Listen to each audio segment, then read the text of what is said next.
avant cela, je vais le redire, avant cela, j'aimerais vous montrer cette photo où l'on me voit dans une cage sur le point de plonger avec des grands requins blancs. Alors pourquoi est-ce que je vous montre ça? Parce que j'ai pas été théologien écologique depuis toujours, j'ai même pas été conscient du défi écologique depuis toujours. Je suis né dans une famille où mes deux parents sont pasteurs, mon papa et ma maman. On grandit à la campagne, certes, mais voilà, on était comme les Français de base, on va dire, pas spécialement conscients, pas spécialement consuméristes, mais il y a eu un moment donné dans mon chemin une prise de conscience. Et cette photo, elle en témoigne parce que cette plongée, qui était la réalisation d'un rêve d'adolescent pour moi, je l'ai faite pendant un tour du monde que j'ai vécu entre la fin de mon master et le début de mon doctorat en théologie, à l'occasion duquel, à travers le Grand Blanc, mais plein d'autres moments du voyage, j'ai fait l'expérience de la beauté de la nature ou de la création.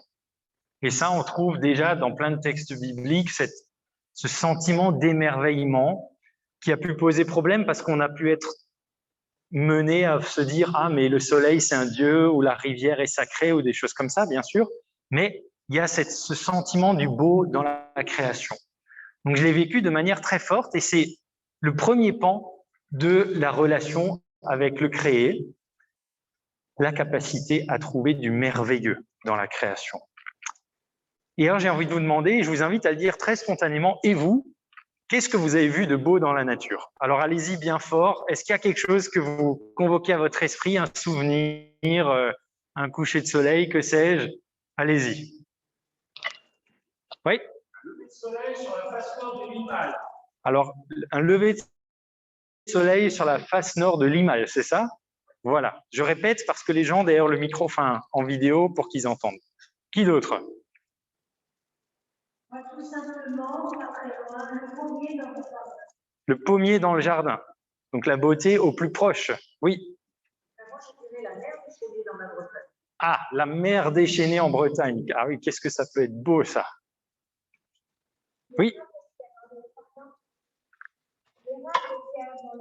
L'érable que vous avez dans le jardin. Oui, super.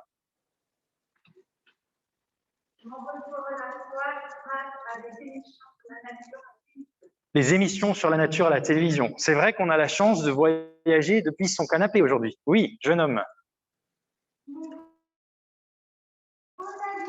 Ah, le potager qui donne des bonnes fraises en été. Hein, voilà. Voilà, merci beaucoup. Donc, ah, ici, il y a encore une main tout au fond. Les abeilles qui pollinisent les arbres fruitiers. Voilà, super. Merci beaucoup pour ces quelques partages. Vous voyez que si chacun, et tout le monde n'a peut-être pas osé lever la main, mais je pense que tout le monde a une idée à l'esprit. Hein. Donc, l'expérience du beau et de la manière dont on peut être touché, on l'a tous faite. Et simultanément, pendant ce voyage, j'ai vécu l'extrême inverse. C'est l'expérience de la dégradation de la création. Et là, vous avez une photo, le vidéoprojecteur rend bien le vert fluo de l'eau. Donc, on est à Bhubaneswar, en Inde, dans l'état d'Orissa, dans l'Est. Et vous voyez, il y a dans la ville un petit point d'eau, enfin une sorte de mini-lac, qui, du fait de la pollution, est vert fluo, éminemment toxique. Et pourtant, vous voyez qu'il y a des gens qui font des ablutions, parce qu'en haut des marches, il y a des brahmanes, des prêtres hindous qui dispensent des rituels, et ensuite, on va se laver. Parfois même, vous savez, dans l'hindouisme, on se plonge intégralement dans l'eau. Donc là, vous pouvez imaginer les problèmes de peau et de santé que ça peut provoquer. Alors, c'est une image parce que c'est ce qui parle, mais pendant mon voyage, ça a été, je vais dire, une agression de tous les sens. L'odorat, parce que cette eau-là, je peux vous dire que vous la sentez avant de la voir. La vue, bien sûr. L'ouïe, quand vous débarquez à New Delhi ou dans d'autres villes de ce type, c'est un capharnaüm indescriptible. Et même jusque dans mon propre corps, puisque à cause de la pollution atmosphérique en Inde, je suis passé à 2 doigts de la septicémie, j'étais hospitalisé pendant 3 jours, enfin, je pourrais vous raconter toute l'histoire, mais je suis passé sur le fil à cause de la pollution atmosphérique. Et j'ai pris vraiment la crise écologique en pleine figure, Et je me suis rendu compte que, non, ce n'est pas un problème de riches. Ceux qui ont éventuellement 20% à plus à mettre dans les légumes pour acheter bio, non, ce n'est pas un problème de riches. La majorité des personnes qui, aujourd'hui, dans le monde, souffrent des questions environnementales et demain souffriront, c'est les plus pauvres, c'est les plus vulnérables et c'est d'abord les femmes, puisque 70% des pauvres dans le monde, ce sont des femmes. Ah ben voilà, on est en train de perdre le...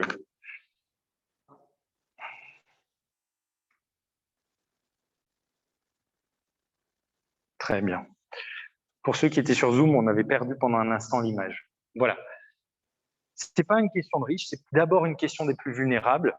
Et comme on est dans une conférence œcuménique, je vais faire quelques clins d'œil. Le pape François, dans l'encyclique Laudato Si, a raison de dire qu'il faut entendre ensemble le cri de la terre et le cri des pauvres. Et puis, ce n'est pas une question de bobos parisiens, c'est vraiment une question de justice aujourd'hui autour du monde.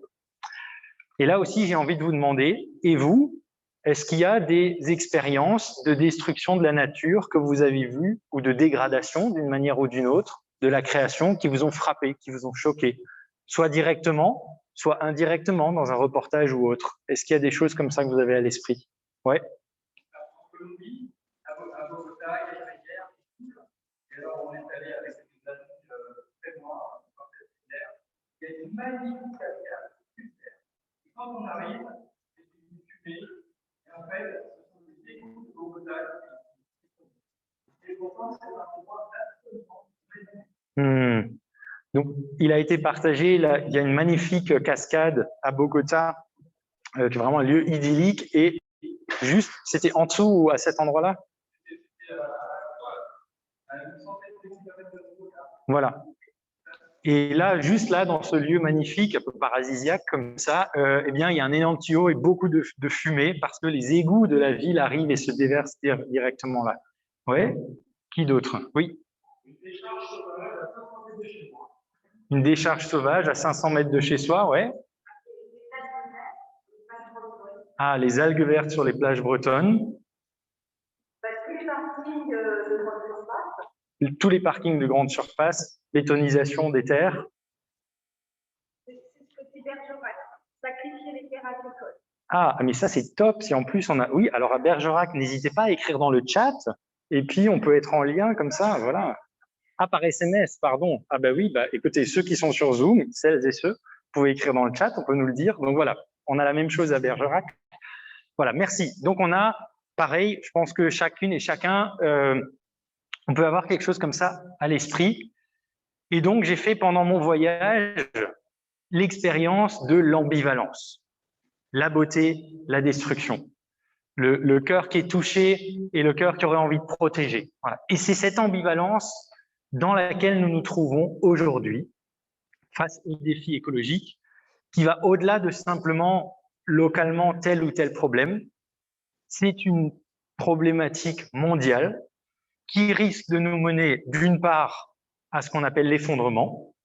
Et alors, je ne vais pas revenir ici, ce n'est pas le but de la conférence, sur l'ensemble du dossier scientifique. Si dans les échanges tout à l'heure, vous avez une question, n'hésitez pas. Mais quand on parle d'effondrement, il y a des modèles mathématiques qui estiment que nous pourrions perdre 3 milliards d'êtres humains d'ici la fin du XXIe siècle.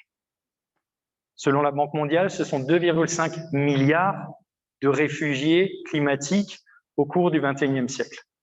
Donc là, il n'y a pas de défi plus immense devant nous que cette question-là. Et l'effondrement, c'est pas juste, c'est un effondrement systémique, social, écologique au niveau mondial. Donc ça serait dramatique. Et d'autre part, eh bien, on est encore, même s'il est tard, on est encore au moment où on peut éviter d'entrer dans cette problématique-là. La science nous dit, et c'est un premier élément d'espoir, mathématiquement, on est à 1,2 degré de réchauffement du climat, on n'est pas à 3 degrés. On a engagé une perte des espèces qui est comme une extinction de masse, mais on n'a pas encore perdu 80% des espèces. Donc on est vraiment encore dans un moment d'ouverture et de possible. Donc ambivalence, ce que en théologie on appelle un kairos, c'est le moment opportun. Alors c'est celui qu'il faut saisir. Il y a la capacité de le saisir, mais aussi, quand il est passé, il sera trop tard. Donc là, on a une responsabilité très particulière dans notre génération. Cette petite introduction, elle voulait vous raconter un peu quelque chose de moi, d'une part. Elle voulait aussi personnaliser les choses pour vous, d'autre part. Et je vais vous emmener à présent dans le cœur de cette conférence en 3 parties, avec d'abord une exposition d'une accusation qui a été faite, selon laquelle la Bible, ou en tout cas une certaine interprétation de certains textes, serait à la racine de la crise écologique. Et on aura tout de suite un petit moment de dialogue sur cette partie-là. Ensuite, nous verrons en quoi les Écritures sont aussi lues et interprétées aujourd'hui dans la discipline de la théologie écologique, mais plus largement dans les églises, que ce soit du côté catholique avec l'encyclique Laudato Si, du côté protestant orthodoxe au Conseil œcuménique des églises, dans de nombreux textes depuis longtemps, voilà, dans les différentes traditions et confessions. Comment la Bible peut être une ressource pour aimer envers, un fondement pour nous engager, là aussi un temps de dialogue ensemble. Et enfin, parce que c'est toujours important pour moi dans toutes mes conférences de finir sur « mais que faire ? Qu'est-ce que je peux faire ? Que pouvons-nous faire ?» Quelques idées qui ne seront pas un catalogue, mais un peu une réflexion sur l'action que je vous partage. Et à ce moment-là, aussi un temps de dialogue. C'est dire, vous avez déjà senti un peu l'esprit, moi je ne veux pas vous parler pendant 60 minutes, et puis après, on a un dialogue qui va dans tous les sens, ça va être interactif, on va s'arrêter régulièrement pour discuter. Commençons donc par cette question provocatrice, mais grâce à elle a émergé ce qu'on appelle la discipline de l'éco-théologie écologique ou écothéologie, la question de savoir si les Écritures seraient une des racines clés de la crise écologique que nous connaissons. Cette accusation a été faite il y a maintenant, je sais pas, ça fait bien plus d'un demi-siècle, par un historien du Moyen-Âge qui s'appelle Lynn White, qui a publié dans la revue Science, donc revue prestigieuse s'il en est, un article intitulé « Les racines historiques de la crise écologique », dont la thèse était de dire que, c'est un historien du Moyen-Âge qui parle, donc le judéo-christianisme, tel qu'il s'est développé en Occident, car les églises orthodoxes, c'est différent, en Occident, au cours du Moyen-Âge, en particulier à partir du XIIIe siècle, a développé une vision du monde qui serait responsable de la crise écologique. Alors pour Lynn White, c'est en particulier les 2 récits de création dans la Genèse, donc les 2 premiers chapitres, Genèse 1, Genèse 2, donc une certaine interprétation de ces chapitres-là qui aurait généralisé une vision du monde fautive. Alors en quoi est-ce qu'elle serait fautive? Elle l'est de 3 manières. Tout d'abord, ce serait une vision du monde qui postule une séparation, un dualisme entre l'être humain, ou on dit même en français l'homme avec un grand H, et la nature. Comme s'il y avait quelque chose dont l'être humain est séparé, qui s'appelle la nature.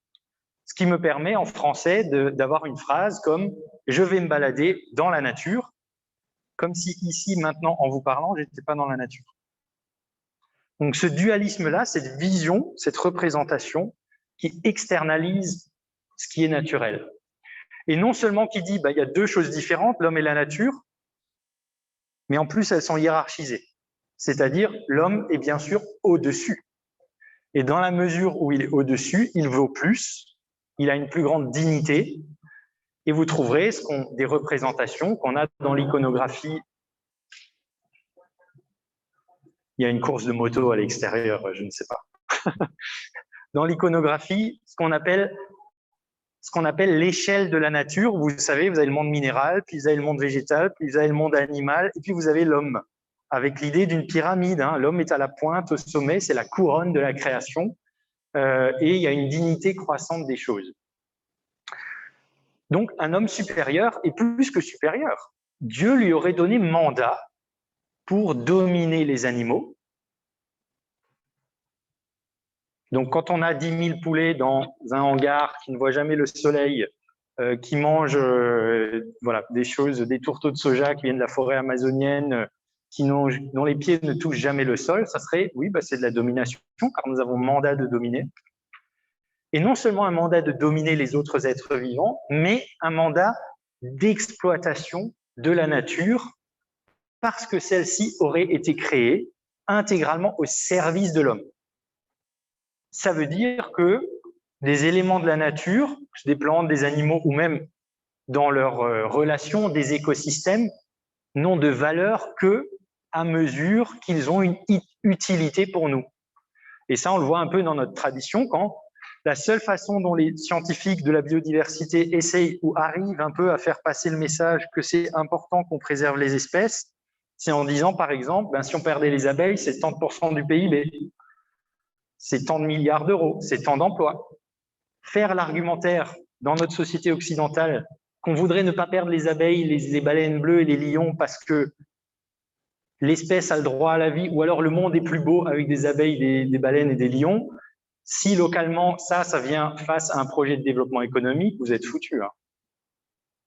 Ce n'est pas un argument qui tient. Donc voilà, 3 grands éléments. Toujours, ça c'est la thèse de Lynn White. Et alors, il y a un verset en particulier de la Genèse qui est implicitement désigné par Lynn White. Alors, je ne sais pas pourquoi, à ce jour, je ne sais toujours pas pourquoi est-ce qu'il ne le cite pas, mais enfin, je le fais, et vous le voyez sur vos écrans aussi sur Zoom. À vos souhaits. Genèse 1, 28, l'être humain ayant été créé, Dieu les bénit et leur dit « Soyez féconds et prolifiques, remplissez la terre et dominez-la. Soumettez les poissons de la mer, les oiseaux du ciel et toute bête qui remue sur la terre. » Et en hébreu, dominer et soumettre sont 2 verbes très forts qui ont une dimension violente. La domination, c'est le même verbe qui est utilisé dans la Torah lorsqu'un roi bat un autre roi et qu'il le domine. Littéralement, c'est mettre le pied sur la nuque. C'est le geste symbolique que faisait un roi face au roi vassal. Donc là, mettez le pied sur la nuque de la terre, et soumettez, c'est le verbe qui est utilisé pour l'esclavage. Ça veut dire assujettissez. Faites des autres vos esclaves. Donc, si vous lisez quelque part dans un texte, même des chrétiens écolos bien intentionnés qui disent non, mais dominer et soumettre, les verbes ici, on les a mal compris. Non, les verbes, ils sont durs. En hébreu, vous ne pouvez pas mettre ça comme ça de côté. Il faut travailler ce texte, mais les verbes sont durs.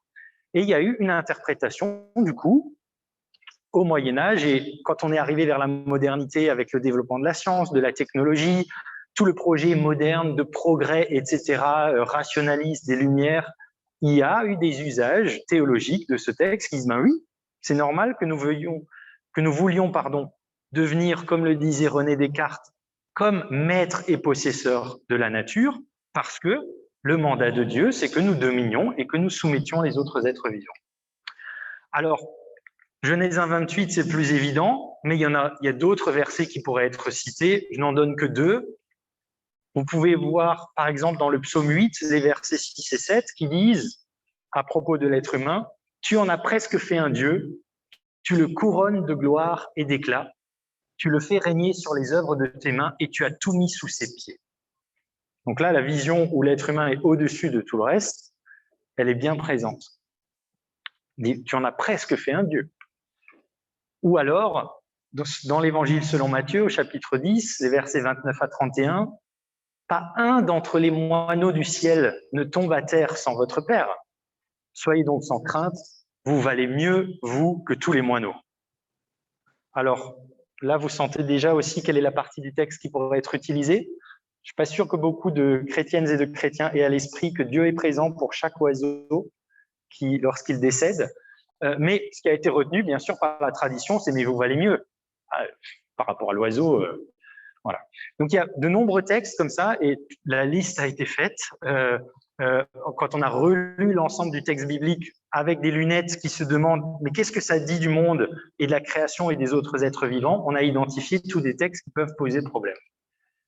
Alors, pour Lynn White, il va plus loin, il dit il y a eu des répercussions historiques à tout ça, c'est que cette vision du monde-là, qui est une certaine interprétation des textes, se serait diffusée largement dans l'Occident, qui était chrétien, bien sûr, à l'époque.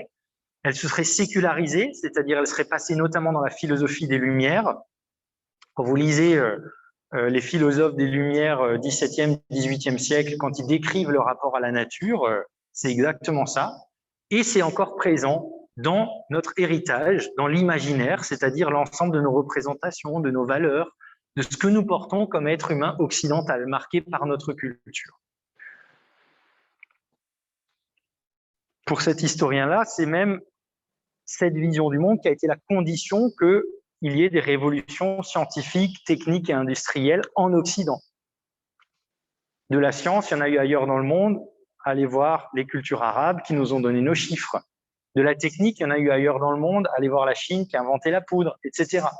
Mais le lieu où on est passé au-delà d'innovations ponctuelles, ou etc., qu'on en a bâti un système, qu'on a lancé un mouvement et ce qu'on a appelé une révolution à chaque fois, c'est l'Occident. Et pour Lynn White, c'est pas par hasard que ce soit pas arrivé dans la Chine confucéenne, ou dans l'Afrique animiste, ou dans l'Amérique latine chamanique, parce que ce sont des lieux et des religions qui ont un tout autre rapport au monde et au vivant. Le mot nature, intraduisible dans plein de langues asiatiques, intraduisible, parce qu'en Asie, dans l'hindouisme ou le bouddhisme, on voit toujours l'être humain comme la partie d'un tout. Donc dire la nature, en Afrique, beaucoup de projets de développement se sont heurtés à la croyance animiste locale. Si le totem de votre tribu, c'est le crocodile et que dans ce lac habite le crocodile, je ne peux pas pêcher le poisson de ce lac.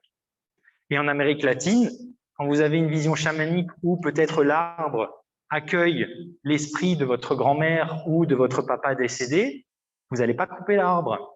Donc voilà, il y a des visions du monde. Je ne dis pas ces visions sont justes ou fausses. Je vous dis juste, d'un point de vue purement factuel, si vous croyez ces choses-là, si vous croyez ces choses-là, vous avez bien sûr un autre rapport au monde. Et pour Lynn White, du fait de tous ces éléments, le christianisme porterait un énorme poids de culpabilité. Donc c'est pas simplement parce qu'aujourd'hui on se demande comme chrétien comment est-ce qu'on réagit face aux défis écologiques qu'il y a des textes de théologie et qu'on fait de l'exégèse, etc. C'est aussi parce que en fait nous aurions été des contributeurs parmi d'autres facteurs, hein, c'est pas le seul facteur, et donc on a une responsabilité à faire ce travail. Voilà pour la première petite présentation rapide. Je prendrai plus de temps pour les deux qui suivent. Mais est-ce que sur ça, et je vous invite à vraiment ne pas anticiper, ne me posez pas des questions sur qu'est-ce qu'on peut faire, ça va venir, mais est-ce que c'est quelque chose que vous aviez déjà entendu? Est-ce que vous souhaiteriez en savoir plus? Est-ce que vous avez une pensée à partager à ce propos? Et pour ce dialogue-là, par contre, on va faire circuler le micro pour que les gens entendent. Voilà. Alors, est-ce qu'il y a quelqu'un?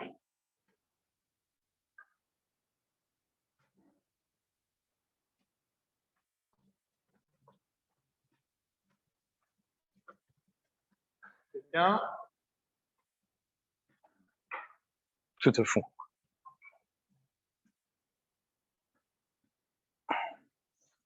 Voilà, et pour ceux qui sont sur Zoom, je vais répéter ici la question pendant qu'elle est dite. Pour ma part, je suis convaincu que nos croyances ont un impact sur nos comportements. Et du coup, je me dis, c'est important qu'on examine nos croyances avant de changer de comportement. Donc, c'était plus une remarque, une question. Oui, une toute petite.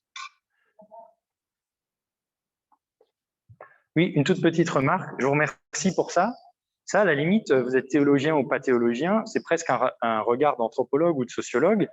Et il m'arrive parfois, quand je fais des conférences ou je fais aussi des formations pour des chefs d'entreprise sur la question écologique, on veuille très vite aller au pragmatique. Vous savez, comme si ça, ce n'était pas pragmatique. Comme si ces réflexions échappaient au terrain de savoir qu'est-ce qu'on peut faire.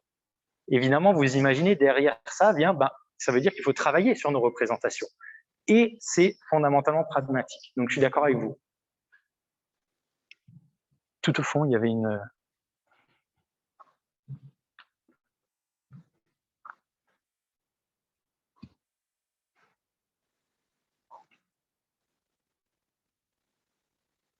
Moi, j'ai et par rapport à l'homme, quand nous les hommes, et protéger le monde, on a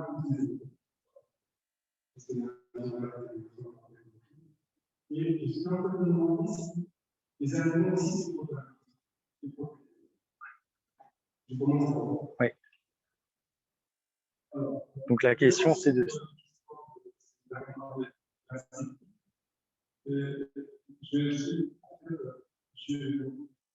c'est un peu, on s'efforce et d'entrer dans les gens de la regard. J'aimerais bien, notamment, pardon, de la vie, et on va passer une par rapport à nous, c'est nous qui faisons ça. Nous avons monté. Alors, pour le moins possible, c'est des cas aussi de d'autres comme dit, je vais appuyer dans la donc nous sommes des animaux, des plantes, qui vont être aussi conclus. Et ce qui est complexe, et si seulement. Je vais répéter la question, mais pour le moment, je suis en train de l'écouter pour la bien comprendre. Est-ce qu'un jour aussi, les animaux se font mais dans la condition, dans les hommes. Oui.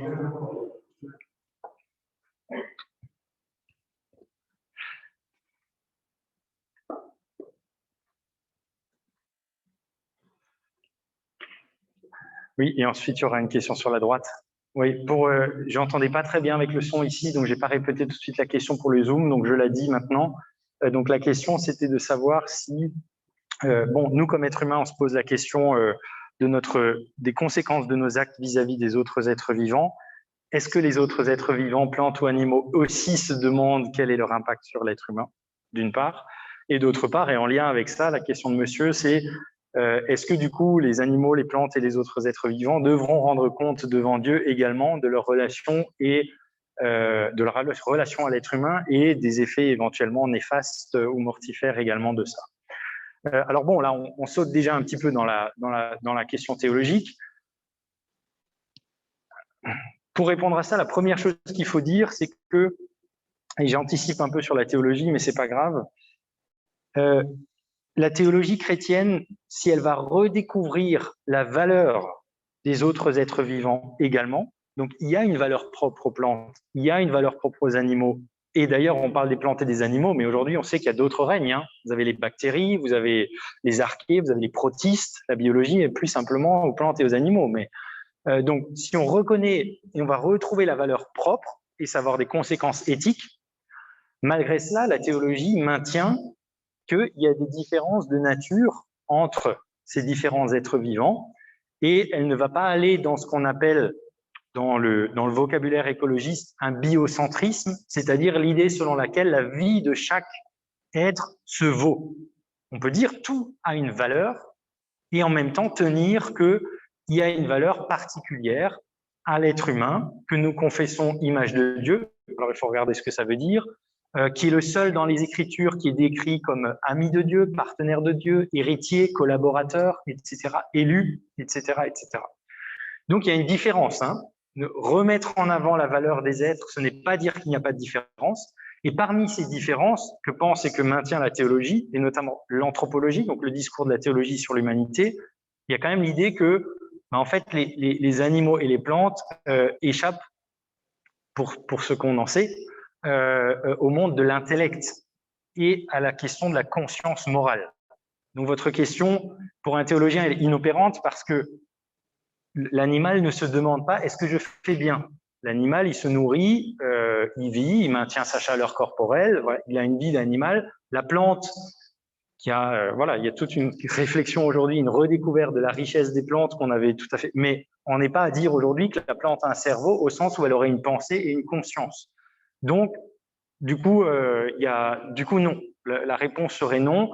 Et du fait de devoir répondre devant Dieu de leurs propres actes, s'il n'y a pas de conscience morale et de choix en liberté, c'est ça qui nous constitue, c'est que nous avons une marge de manœuvre. Dieu nous dit à nous, êtres humains, dans le Deutéronome, voici, je mets devant toi le bonheur et le malheur, la vie et la mort, choisis la vie. Mais nous avons notre responsabilité dans un choix. Il n'a pas cette parole pour les animaux ou les plantes. Ça se joue ailleurs. Donc là non plus, il n'y a pas l'idée selon laquelle il y aura un jugement des animaux ou des plantes. Voilà. Alors, sur la droite.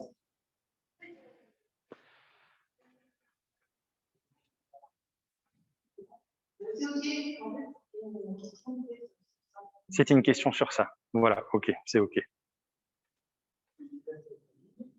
Alors, on a quelqu'un d'autre devant.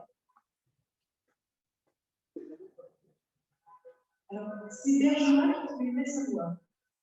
Quelle a été la réaction de la communauté scientifique dans cette année-là? Oui. Et y a-t-il un consensus de cette Oui. Alors, je vais répéter la question. C'est, y avait-il... Alors, attends, je reçois le mail. Oui, une dernière question et après, on passera à la suite. Donc, je répète la question. Y avait-il un consensus lorsque cette hypothèse est sortie et qu'est-ce qu'il en est aussi du côté des historiens, des scientifiques sur la thèse de la responsabilité du judéo-christianisme? Alors, à l'époque, il n'y avait pas de consensus. C'est un article qui a fait date et vous lirez un quelconque bouquin sur christianisme et écologique, il y a référence à ça. Donc, parce que c'est ce qui a mené à une double enquête. D'une part, une enquête historique des historiens qui se sont dit, OK, quelle est la valeur de cette hypothèse? Et alors, après Lynn White, il y a eu d'autres auteurs, qui ont porté cette accusation de manière beaucoup plus étayée d'ailleurs, etc. Et du côté théologique, on s'est dit, mais laissons de côté la question historique, est-ce que le judéo-christianisme a eu cet impact? Nous, on reçoit la question du côté théologique, est-ce que le christianisme est une religion de la destruction du créé? Enfin, ça semble quand même, a priori, tout à fait contre-intuitif qu'en réponse au Dieu créateur qui a créé par amour et qui nous a fait don de la terre, nous détruisions la terre et les autres êtres vivants. Et pourtant, on a des textes qui semblent difficiles à cet égard. Qu'est-ce qu'on en fait? Qu'est-ce qu'on écrit aujourd'hui comme théologie de la création face à cette question-là? Et alors, pour dire du côté historique, il n'y a pas débat sur le fait que le judéo-christianisme occidental au Moyen-Âge a été un facteur, donc une condition de possibilité de ce qui a suivi, mais il y a débat sur, on va dire, l'organisation hiérarchique. Est-ce que c'était d'abord ça, ou est-ce que c'est d'abord les pratiques capitalistiques et un certain récit du progrès, ou est-ce que c'est des questions éthiques comme l'égoïsme ou la cupidité, ou est-ce que c'est, etc. Donc on a, d'un point de vue historique, on se méfie toujours de ce qu'on appelle les explications monocausales. Un événement énorme comme la modernité, une seule cause, bam, non. Il y a plusieurs causes, laquelle a joué plus ou moins, d'ailleurs, pour illustrer cela, évidemment, il y a la question qui s'est posée, par exemple, de protestantisme et capitalisme, avec la fameuse thèse de Max Weber, l'éthique protestante et l'esprit du capitalisme, qui est nuancé, complexe, etc., mais où il y aurait là, par contre, une certaine vision du salut, une théologie de la prédestination, donc d'autres éléments du christianisme qui auraient contribué à la croissance économique destructrice. Voilà. Donc, c'est plus complexe que cela. Une dernière question sur cette partie et ensuite on avance.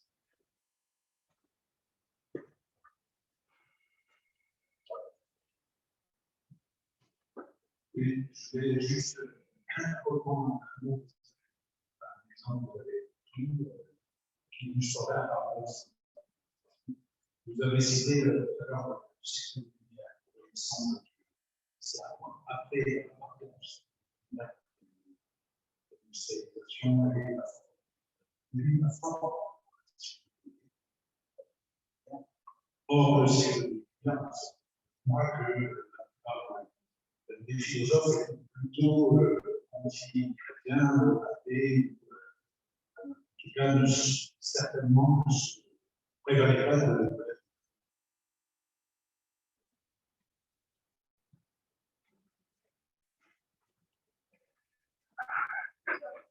Il y a monsieur qui réagit directement. Donne-lui la parole, je reprends après. Voilà.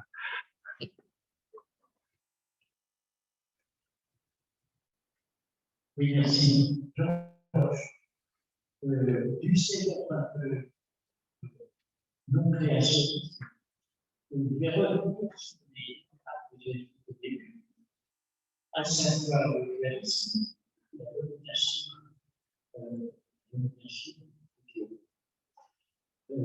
il me semble qu'au départ, c'est une étape de l'histoire de l'homme, certes,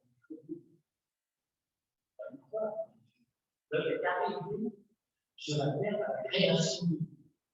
Si on remonte à les créations sur la terre, on sait désormais que la gestion par évolution, par programme. Ce que je pense, c'est que Dieu nous a accordé cette formidable grâce de la vie en nous mettant sur la terre et en nous donnant de cette grande en nous donnant tous les traitements possibles pour la suite de notre vie et pour conduire à sa cohérence.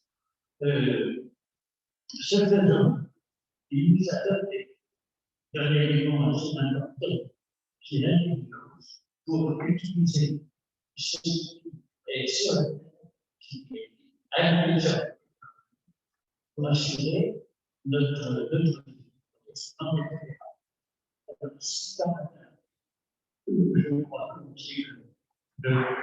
que le monde chrétien, pas plus que le monde, est un peu du sac et pas du sac. La définition de c'est l'unification de l'existence de l'homme pour être un prédateur significatif. Il devient prédateur et ses capacités, la belle est très intelligente. Et en étant progressivement détruit autour de lui.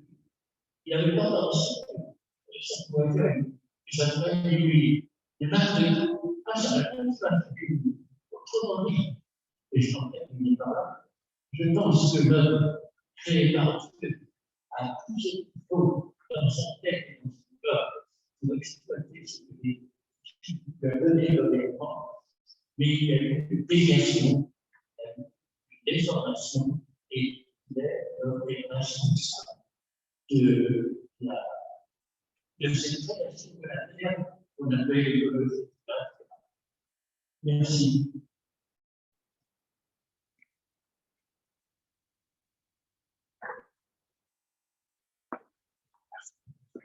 Bon, sur la dernière remarque, je n'ai rien à ajouter. Je vous remercie pour votre contribution.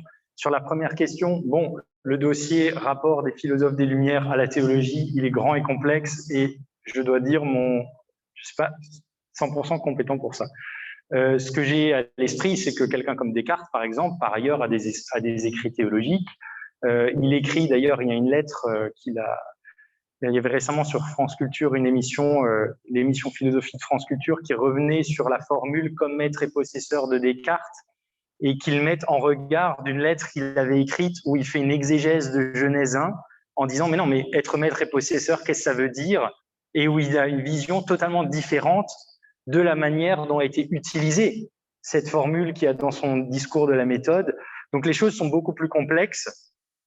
Le dossier historique est transhistorique, et donc ce que dit Lynn White, c'est ça s'est développé avant les Lumières. Certains se sont appuyés sur des théologiens et ont sécularisé, puisque derrière, on va dire ça dans un projet moderne de connaissance, et grâce à la connaissance scientifique, de pouvoir sur, grâce à la technologie du monde, avec une idée de se libérer d'une nature qui est d'abord difficile, pauvre, rare, etc., etc.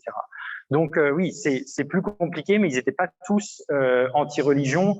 Et il y a la différence entre la question de la place et de l'influence de la religion dans la vie publique et de la nation, et au niveau de la pensée, des dialogues entre théologie et philosophie, ce qui est aussi encore de... Voilà. Mais c'est tout un questionnement. Voilà. Cela étant dit, et ce qui était pour vous dire qu'on a effectivement des écrits qui peuvent avoir une certaine ambivalence et que si aujourd'hui de plus en plus les chrétiens sont bien reçus dans le mouvement écologiste, les premiers, les pionniers, des Ellul ou compagnie, quand vous alliez, moi je discutais avec des militants chrétiens qui avaient tenté d'être présents dans le mouvement écologiste il y a 30 ans, les chrétiens n'étaient pas bien reçus parce qu'on disait mais vous en fait vous faites partie du problème. On veut pas de vous parmi nos groupes qui s'engagent parce que voilà. Donc il y avait vraiment quelque chose de cet ordre-là. Aujourd'hui, nous n'en sommes plus là, ou nous n'en sommes pas là, car suite à cette thèse et à tous les travaux qui ont été menés, on a d'une part repris l'ensemble des textes qui posent difficulté, et on les a travaillés, et je vais en dire un petit mot, et d'autre part, on a eu la curiosité de dire, chiche, regardons, prenons l'intégralité des textes bibliques, lisons la Bible avec des lunettes qui nous disent où est-ce qu'il est question de la création ou des êtres vivants, qu'est-ce qu'il est dit de cette relation, etc. Et bon, il y a certainement beaucoup de gens parmi vous qui lisent la Bible régulièrement. Quand vous approchez le texte biblique avec une question, tout d'un coup, vous voyez des choses que vous n'aviez jamais vues, alors que c'est des textes que vous avez déjà lus 30 fois. Je vais vous donner un exemple. Un exemple, c'est l'alliance avec Noé, après le déluge. Et bon, je suis désolé, hein, je donne toujours cet exemple, et j'en veux pas du tout aux gens qui ont écrit la Tob, mais si vous prenez la traduction de la Tob, la traduction œcuménique de la Bible, et que vous allez dans le glossaire à la fin, il y a une entrée dans le glossaire qui est alliance avec Noé, et la manière dont cette alliance est décrite en 2 lignes, c'est après le déluge, Dieu fait alliance avec Noé et toute l'humanité pour ne pas que le déluge se reproduise. Et là, vous vous demandez, mais est-ce qu'il a lu le texte de l'alliance? Parce que dans ce texte-là, il est répété 7 fois en 5 versets que c'est l'alliance avec Noé, sa famille et tous les êtres vivants, dont les bêtes sauvages. Répété 2 fois. On va le lire ensemble. Donc même un professionnel qui écrit une porte d'entrée dans une Bible de référence arrive à dire que l'alliance avec Noé, il n'y a pas les animaux. Et donc, les lunettes qu'on porte tous sur le visage, lorsqu'on lit le texte biblique, parce qu'on ne l'approche jamais tout nu, on l'approche avec notre société, on l'approche avec notre histoire, donc on est dans une position de lecteur qui interprète, eh bien, pose aussi une question sur l'écologie. Donc, on a relu tout ça et on a découvert non pas seulement les textes qui posent éventuellement problème, mais aussi tous les textes qui sont plus éminemment ou immédiatement positifs, et qui sont présents aussi dans la Bible et qu'il faut prendre en compte lorsqu'on fait de la théologie, qu'il y a une volonté d'avoir une parole à partir de l'intégralité. Vous n'allez pas juste prendre Genèse 1,28 et faire une théologie là-dessus. À minima, il faut aller voir Genèse 2, etc., etc. Et on a aujourd'hui des théologiens, dont moi et d'autres, qui disent, mais non, en fait, on a un fondement théologique solide pour avancer face aux défis écologiques. Et j'ai mis l'image pour chaque partie, hein, vous le voyez. Et ça, c'est une église en Nouvelle-Zélande que je trouve très belle. Et pour moi, métaphoriquement, elle dit 2 choses. Elle dit 1, l'être humain a sa place dans le monde.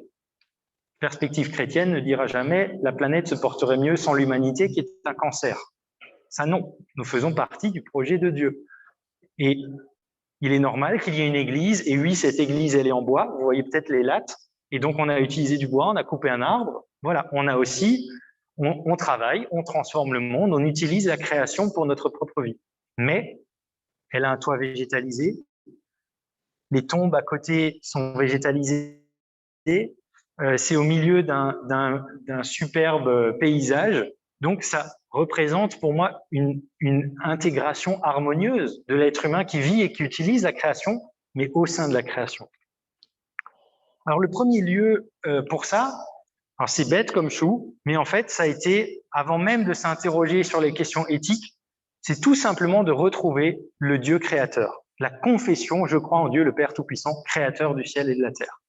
Et l'importance du premier article du Credo pour une théologie et pour une vie chrétienne. Et ça, c'est peut-être le fondement. Là, encore une fois, je ne jette pas la pierre, mais pour illustrer, moi, j'ai fait 5 ans de théologie à l'Université de Strasbourg. Je n'ai pas eu un cours de théologie de la création.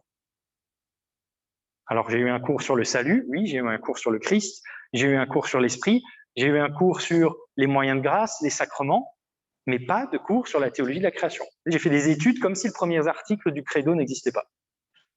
Ça, c'est problématique. Comment voulez-vous que derrière les prêtres le dimanche matin ou les pasteurs ou que dans la vie de l'Église ce soit considéré comme important quand les gens qui sont formés, c'est quelque chose qui manque. Donc on a redécouvert cet élément-là et la réforme a un peu une responsabilité parce qu'on s'est séparé avec l'Église catholique romaine sur la question du salut, on s'est séparé sur une question du salut qu'on a vu comme seulement posée à une espèce, donc le salut de l'humanité, alors qu'il y a des textes bibliques qui, comme Colossiens 1, avance l'idée que l'ensemble de la création vivra la rédemption, etc. Bref, du coup, on a mis de côté un petit peu, et ça a une importance moindre, la question de la théologie de la création. Donc redécouvrir ça et redécouvrir que, Dieu est créateur à l'origine, avec les fameux versets, enfin les fameux mots, mais peut-être trop fameux, on passe dessus, on glisse dessus. Au commencement, Dieu créa le ciel et la terre. Oui, en fait, les premiers mots, et de la Bible et du Credo, nous emmènent dans la question de la relation du monde à Dieu. Mais la théologie de la création, ce n'est pas juste la question de l'origine, c'est aussi l'existence du monde à tout instant. Colossiens 1, 16, 17, tout est créé par lui, Jésus-Christ le Fils, tout est maintenu en lui. Il y a cette idée théologique que si Dieu arrêtait son acte créateur, à l'instant, à la seconde, tout retournerait au néant. Là, Dieu crée en ce moment. Il vous crée, il me crée, il crée le banc, car il y a un acte de maintenir l'être dans l'être. Et puis, Dieu sera créateur dans l'avenir. Donc là, on a le lien tout de suite à l'eschatologie. Apocalypse 21, 1. Alors je vis un ciel nouveau et une terre nouvelle, car le premier ciel et la première terre ont disparu et la mer n'est plus. Donc, la croyance et l'espérance chrétienne, c'est pas simplement l'espérance de la résurrection des corps d'une espèce, Homo sapiens. L'espérance eschatologique chrétienne est beaucoup plus large, c'est celle d'une nouvelle terre, d'un nouveau ciel. En disant cela, c'est une nouvelle création. Si Dieu ressuscite les corps, et comme corps, notre confession de foi dit, je prends la résurrection de la chair. Il va être où votre corps? Il va flotter quelque part dans un non-espace? Non. Il y a cette idée qu'il y a une nouvelle création, donc une nouvelle existence de toutes choses, dont d'autres êtres vivants. Et vous voyez tout de suite, origine, présent et avenir, que théologie de la création est liée à toutes les grandes parties de la théologie. Alors bien sûr, au sein de ce contexte-là, s'est posé la question de quelle est notre responsabilité particulière comme être humain. Et là, j'utilise deux termes, qui sont les deux termes de Genèse 2.15. Nous sommes invités à être serviteurs et gardiens de la création. Alors, avant d'en arriver à Genèse 2.15, un tout petit mot quand même sur Genèse 1.28. Je ne vais pas vous laisser simplement avec la question que dit ce verset-là. Pour lui faire honneur, il faudrait qu'on prenne une demi-heure ensemble. Ok, donc vous allez me pardonner d'être rapide. Deux choses à minima à dire. Genèse 1.28 et entre Genèse 1.27 et Genèse 1.29. Donc, si vous prenez juste la peine de lire les versets d'avant et les versets d'après, déjà vous comprenez que dominer et soumettre ne peut pas être interprété comme détruire et violenter le reste des êtres vivants. Car précédemment, le texte dit que l'être humain a été créé à l'image de Dieu. L'image en hébreu, c'est tselem. Tselem, littéralement, en hébreu, ça veut dire la statue. Et ça vous aide pas du tout. L'être humain est statue de Dieu, ok. Bon, dans le Proche-Orient antique, la statue était le représentant d'une autre personne. Quand un roi envoyait une ambassade, il envoyait une ambassade avec sa statue si lui, il n'y allait pas.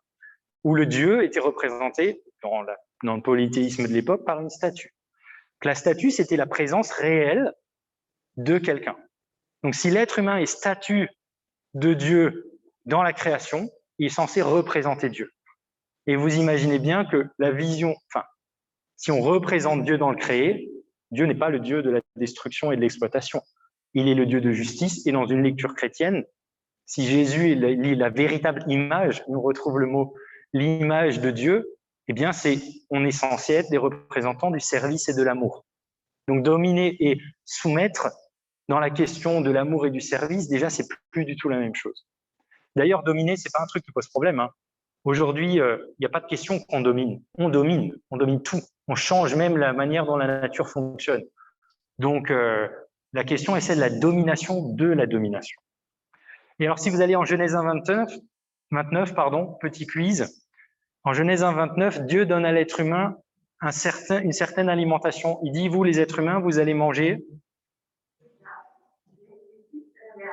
Voilà. Tout fruit qui porte sa semence, tout végétal qui porte sa semence. Autrement dit, idéal de Genèse 1, nous sommes tous des plus que végétariens, des végétaliens.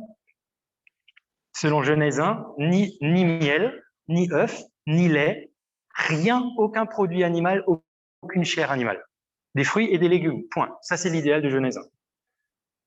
Donc, si vous n'utilisez les animaux ni pour l'agriculture, ni pour le lait, ni pour le miel, ni pour les manger, soumettez les poissons et les autres et les machins. C'est pour dire d'une certaine manière quelque chose d'honorifique, que l'être humain a une dignité supérieure. Mais si vous ni ne les instrumentalisez, ni n'avez le droit de les tuer pour les manger, en fait, vous ne pouvez rien faire avec les autres êtres vivants. Bref, c'est un texte très très riche, il y a beaucoup de choses à dire et c'est très positif, mais il n'y a pas le temps pour le détail. Mais à minima, image de Dieu, régime végétalien, déjà, vous ne pouvez pas comprendre un 28 d'une manière qui donne le droit de détruire la création. Au contraire. Et puis, alors, si vous allez juste un chapitre plus loin, vous allez en 2.15, second récit de la création, le mot créationnisme a été prononcé. Moi, j'ai quand même une difficulté avec ceux qui s'opposent à la vision de l'évolution ou à la cosmologie scientifique en se référant au texte biblique. Parce que le texte biblique, il nous donne 2 récits de la création. Genèse 1 jusqu'à 2.4, et puis Genèse 2 à partir du verset 4. Ces 2 récits qui sont totalement contradictoires. Dans le premier, vous n'avez que de l'eau. Dans le deuxième, c'est le désert. Dans le premier, vous avez les plantes, les animaux, les êtres humains. Dans le deuxième, vous avez l'être humain et ensuite le reste qui suit. Dans le premier, c'est l'homme et la femme créés ensemble. Dans le deuxième, c'est d'abord l'homme et puis plus loin la femme. Bref, vous pouvez prendre tous les éléments du texte, les 2 textes, ils n'ont rien à voir. Et les auteurs bibliques ne sont pas stupides. S'ils mettent ensemble un texte A et un texte B qui sont totalement contradictoires sur ce qui se passe dans l'histoire, c'est bien que le but de ces textes-là n'est pas de dire ce qu'il se passe. Ce n'est pas le comment on exprime dans les textes de création. C'est des éléments théologiques profonds sur l'homme, sur sa relation à la nature et sur sa relation à Dieu. Et en l'occurrence, en 2.15, il est dit « Le Seigneur Dieu prit l'homme et l'établit dans le jardin d'Éden pour cultiver le sol et le garder. » Et là, vous avez en hébreu 2 verbes superbes, cultiver chavad, garder shamar. Cultiver chavad, ça veut dire servir. C'est le même verbe qui est utilisé ensuite dans la Torah pour le service de Dieu au temple.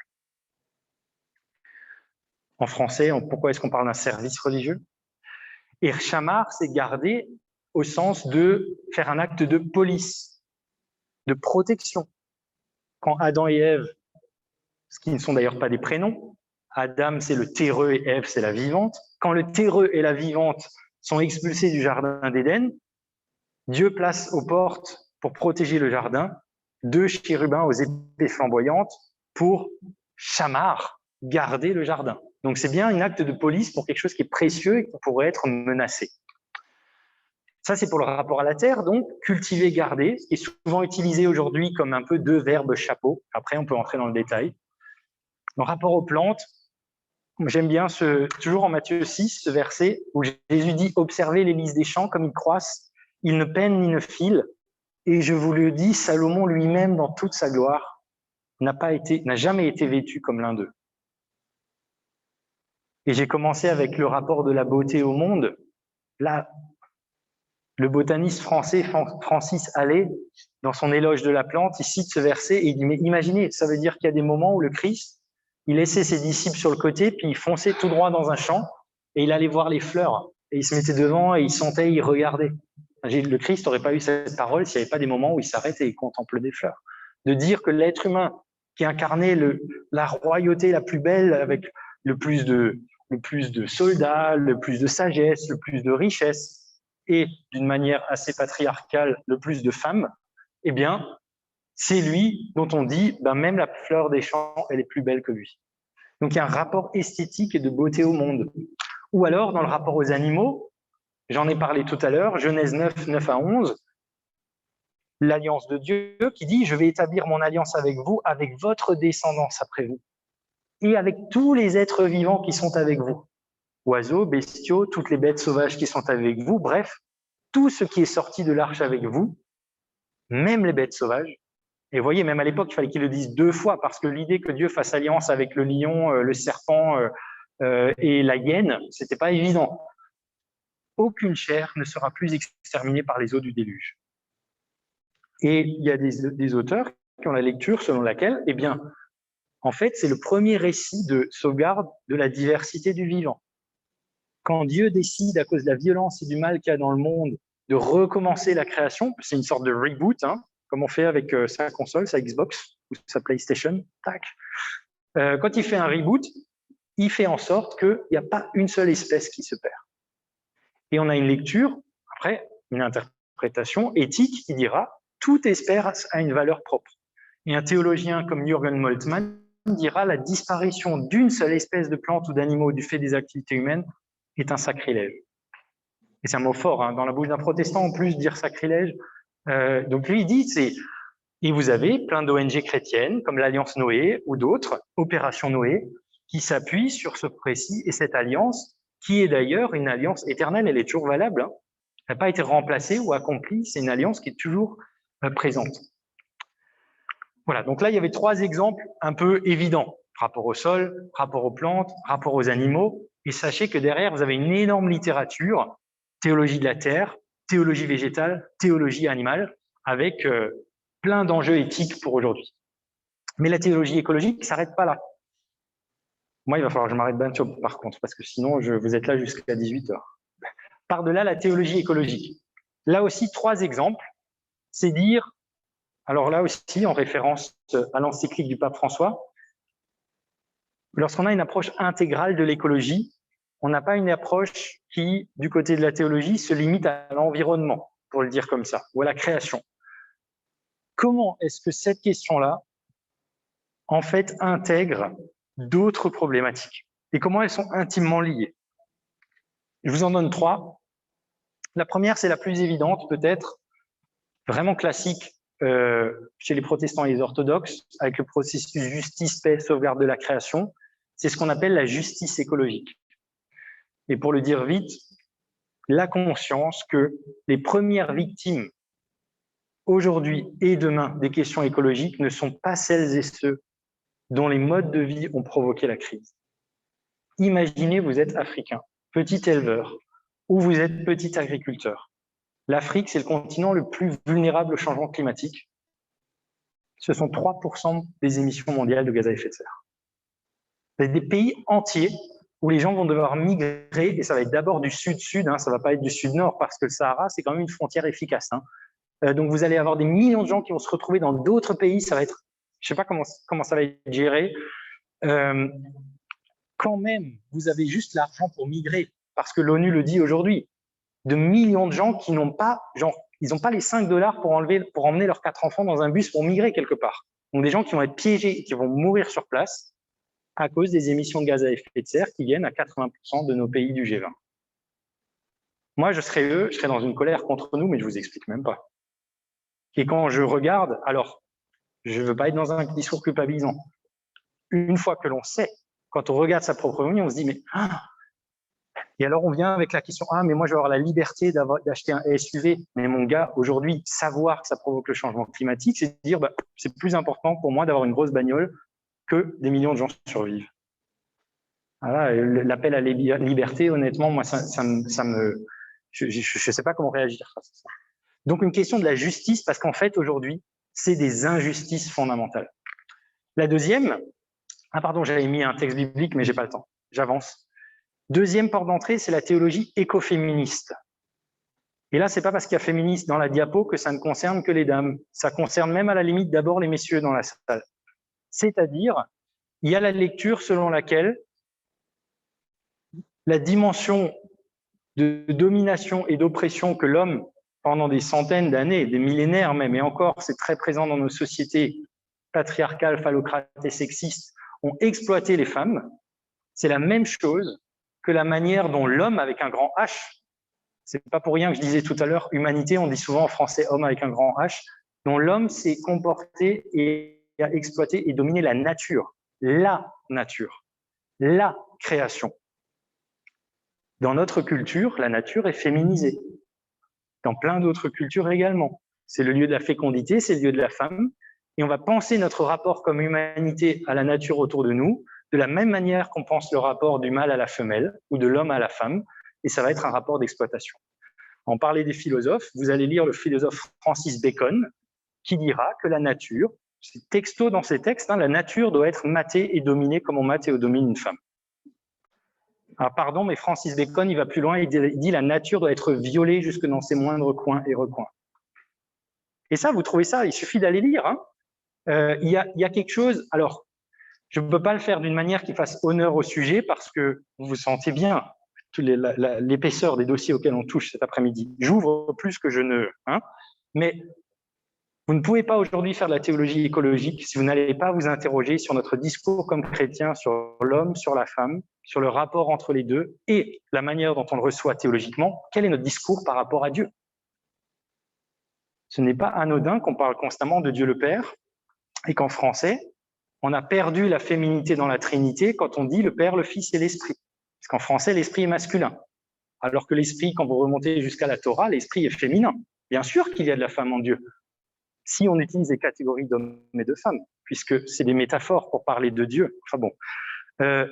Si vous pensez Dieu simplement comme un homme, et si vous pensez la création de Dieu comme quelque chose de féminin, et que vous avez une vision de Dieu qui est le guerrier, qui est etc., le bras fort, ben vous allez aussi vous situer comme ça vis-à-vis de la création. Donc il y a là des choses, il y a des choses qui sont au travail de manière très très dense et très profonde chez beaucoup d'auteurs. Alors vous pouvez imaginer à quel point aussi c'est polémique, hein, et on n'est pas d'accord, et vous avez des théologiennes et des théologiens qui maintenant écrivent Dieu, point médian, pour dire qu'on ne préjuge pas que Dieu est masculin, il y a aussi du féminin. Comment se fait-il que jamais on m'a expliqué dans mon catéchisme que Jésus, pour parler de Dieu, a dit « mais Dieu, c'est comme la poule qui rassemble ses enfants sous ses ailes ». On m'a rarement présenté Dieu comme une poule, plutôt on me le présente avec des métaphores masculines. Où vous allez dans les Lamentations, on dit que l'utérus de Dieu se sert pour son peuple. Utérus, jamais c'est traduit comme ça. C'est ça le mot hébreu. Ou alors vous allez le Dieu qui nourrit le peuple d'Israël avec ses mamelles et ses seins, qui est utilisé en hébreu. On m'a jamais dit que Dieu avait des seins. Donc on a complètement dans notre tradition occulté toutes les figures féminines en parlant de Dieu, et c'est un lien avec la question écologique. Et alors la dernière chose,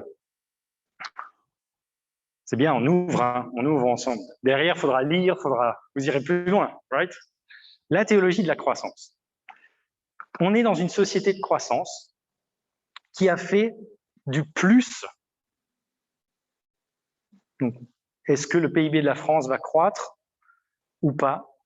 Qui a fait du PIB son indicateur et de la dimension du plus, avoir toujours plus, consommer plus, produire plus, comme le critère number one de l'avancement d'une personne dans sa vie, de la récompense. Vous bossez bien, tu vas gagner plus, voire même du progrès et de l'avancement d'un pays. D'ailleurs, on dit bien, vous savez, dans le monde, c'est pas compliqué, il y a les pays développés, ceux qui ont du retard et qui doivent nous rattraper, qui sont en voie de développement, et ceux qui sont les moins avancés. Notre récit commun, partagé, c'est l'idée que plus on est avancé, en fait, c'est quand on a plus. Ma thèse de doctorat, c'était, mais en fait, qu'est-ce qu'on a à dire comme chrétien sur ces enjeux-là? Et alors là, catastrophe, ça, je pourrais vous en parler pendant 2 heures. J'ai fait l'inventaire de toutes les croissances qu'il y a dans la Bible, tous les endroits où il y a des lieux de dynamique d'augmentation. Et on découvre que la croissance est un enjeu pour nous. C'est pas du tout quelque chose à jeter avec l'eau du bain quand aujourd'hui la croissance pose un problème écologique. C'est quelque chose dont il faut se charger, mais toujours en posant la question du sens du croître. Car dans les 1000 passages que j'ai identifiés où il y a des croissances dans la Bible, il y en a qui sont interdits par Dieu, il y en a qui sont commandés par Dieu. Il y en a qui sont vus positivement, il y en a qui sont vus négativement. Il y en a qui sont des moyens en vue d'une certaine fin, il y en a qui sont des fins en soi, etc., etc. Donc on n'a jamais un discours a priori sur le croître. L'enjeu, c'est de dire, OK, la croissance, mais de quoi? Est-ce que vraiment j'ai besoin d'un iPhone 15 si j'ai déjà l'iPhone 11? Est-ce que c'est une croissance qui apporte quelque chose à la société? Pourquoi? Et à la sortie de la Seconde Guerre mondiale, lorsqu'on veut avoir une société qui croît, lorsqu'on veut une agriculture qui produit plus, etc., on comprend. Parce qu'on est une société qui vient de vivre la pénurie, qui vient de connaître la faim, etc. Aujourd'hui, on croit pour croître. On se demande même plus pourquoi est-ce qu'on croit. Enfin, pourquoi la France elle a besoin de plus de 2% de PIB? C'est devenu une sorte d'automatisme. Donc, s'interroger sur la finalité, pour qui en sont les bénéficiaires. Et là, personne ne conteste en sciences sociales ou dans le monde politique qu'on a un monde qui devient de plus en plus inégalitaire. La grande majorité de la valeur créée, de la richesse créée aujourd'hui, elle va dans la poche des 10% ou des 1%. Comment? Quelle en est la modalité? Et là, vous allez lire dans les psaumes ou dans l'économie de l'époque, on disait, mais quelqu'un qui s'enrichit vite. Donc la question de la vitesse. C'est forcément quelqu'un qui exploite son prochain, donc il fanera au soleil comme une fleur. Et puis, il y a le jusqu'où. Juste qu'on comprenne bien, dans l'économie de Palestine, il y a 2000 ans, quand on s'enrichit vite, c'est qu'on exploite. Aujourd'hui, il y a d'autres systèmes, etc., mais c'est un exemple. Et jusqu'où? Et dire la croissance, oui, mais jusqu'où? Ça, c'est presque blasphématoire. D'ailleurs, je ne sais pas si vous avez jamais dit, mais si nous étions vraiment des pays développés, par opposition aux pays en développement, nous ne devrions plus avoir de croissance, puisqu'on est développé. Donc, c'est le grand mensonge du langage. Non, en fait, on est des pays en développement. La seule chose, il va y avoir des élections, là, à mon avis, il y a les 3/4 des gens qui se présentent comme candidats pour votre territoire vont dire je vais apporter du développement et de la croissance ici autour. Enfin, c'est ça. L'idée du jusqu'où, c'est-à-dire qu'à un moment donné, on puisse avoir atteint un bien et pas toujours être dans du mieux, parce que le mieux est jamais atteignable. Il y a toujours mieux que le mieux, n'est-ce pas? L'idée qu'il puisse y avoir un bien totalement étrangère à notre imaginaire. Et comment voulez-vous ne pas faire face à une crise écologique quand dans un monde fini, vous avez quelque chose qui veut toujours plus? C'est pas possible. Un enfant le comprend. Et le jusqu'où, là, moi j'aime bien citer en exemple, justement, on a vu le verset ensemble. Dieu, première bénédiction qui dit « Soyez féconds, prolifiques et… » C'était quoi le troisième verbe? Remplissez la terre. Merci. Alors, je suis prêt à faire le pari. Si on avait fait un sondage ici, la majorité des gens connaissent « croissez, multipliez ». Mais il y a 3 verbes. Soyez féconds, multipliez-vous et remplissez. Et l'exégète catholique Paul Beauchamp disait « Mais c'est logique. La bénédiction de Dieu te rend fécond. Comme tu es fécond, tu peux te multiplier. Et comme tu te multiplies, tu peux remplir. » C'est dire quoi? C'est dire que la croissance démographique de l'humanité, c'est pas un bien en soi. C'est pas un bien en soi d'avoir 5 gamins et ad vitam aeternam pour toute l'histoire de l'humanité. On les met où les derniers? Dieu dit, soyez féconds, multipliez-vous et remplissez. L'idée, c'est quoi? C'est dire la fin que Dieu souhaite, c'est que le monde qu'il a créé, c'est pas juste un espace, une largeur, une hauteur, une profondeur, et Dieu, il est content qu'il y ait une dimension espace. Non, il dit, c'est un habitat, c'est une maison. Et donc, moi, ma maison, j'ai envie qu'elle soit remplie d'êtres vivants, joyeux, un peu chaotiques et qui vivent ensemble. Donc, la croissance démographique, une fois qu'elle a rempli la Terre, elle a accompli ce qui n'était qu'un moyen. Alors, qu'est-ce qu'il en est aujourd'hui? Est-ce qu'on a rempli ou pas? Voilà, ça c'est une question. Mais donc, le jusqu'où? Jusqu'où? Donc, interroger la question de l'écologie à partir de celle des limites et de notre société de croissance. Voilà, il faut que je m'arrête. Je vous raconte trop de choses. En tout cas, l'idée, c'est de dire il n'y a pas de fatalité. On est libre et responsable de nos actes. Et aujourd'hui, on a vraiment une théologie écologique. À la limite, on a presque trop d'arguments. Enfin, on a un magnifique patchwork de portes d'entrée, de lieux de réflexion et d'appui pour s'engager comme chrétien. Et on est appelé à changer avec l'aide de Dieu. Voilà. Paf, on passe au dialogue. Là, j'imagine qu'il y a beaucoup de choses qui sont au travail. J'imagine qu'il y a tout plein de questions. On a Ouais, I know. Là, on va le réduire, voilà. C'est important de pratiquer ça.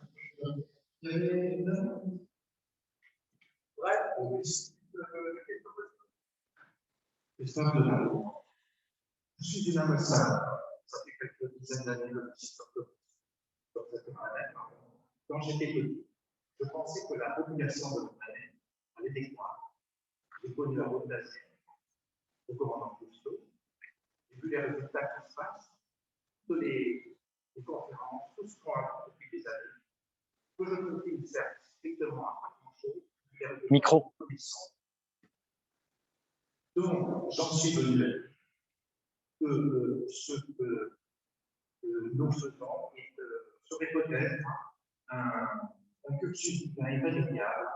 Moi, je suis passé par un interlocuteur que j'écoute à la messe, c'est Jésus-Christ. À son époque, il y avait 200 millions de gens sur Terre. Je serais curieux de savoir si Revenus pensait durer résultat que nous obtenons maintenant. Moi, je pense personnellement que ce qui nous arrive, c'est une façon de porter notre foi. Et je pense qu'il faut le prendre comme tel, parce que nous n'y arrivons pas.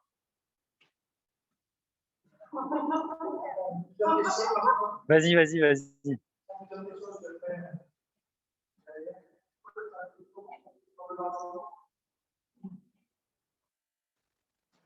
Comment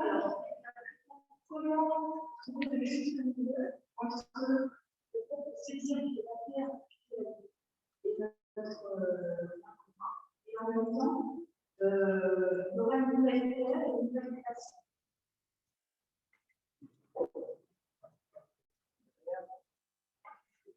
Oui, vous avez parlé de 20%. C'est vrai qu'il y a 20% des personnes. C'est simplement quand chez nous, vous avez parlé, on calcule, on a de réflexion, vous êtes augmenté, vous augmentez la croissance. Donc c'est une manière absolument aberrante de calculer un taux de croissance.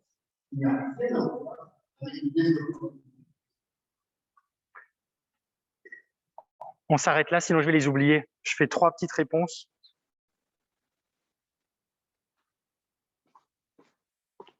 Voilà. Alors sur la première, je la reçois plus comme la contribution de. Je suis désolé, hein, je répète pas. Donc c'était la question de savoir est-ce que finalement tout ça, ça correspond à un plan divin, est-ce que c'est foutu et c'est notre croix que nous devons porter. J'entends ce que vous dites et je respecte votre point de vue. C'est pas mon point de vue. Mon point de vue, c'est qu'il y a tout au long des Écritures bibliques, Dieu par lui-même ou par les prophètes, c'est de dire hey, voilà ce qui se passe. Le prophète, d'ailleurs, il ne fait pas une prophétie dans le sens, il n'annonce pas ce qui va se passer. Il dit, si tu continues, voilà ce qui va se passer. Et en fait, j'aimerais que tu changes. Jean-Baptiste, au désert, il dit, convertissez-vous. Donc, il y a constamment l'appel de Dieu, même face à des situations qui paraissent l'exil d'Israël ou autre, perdu, dramatique, fini.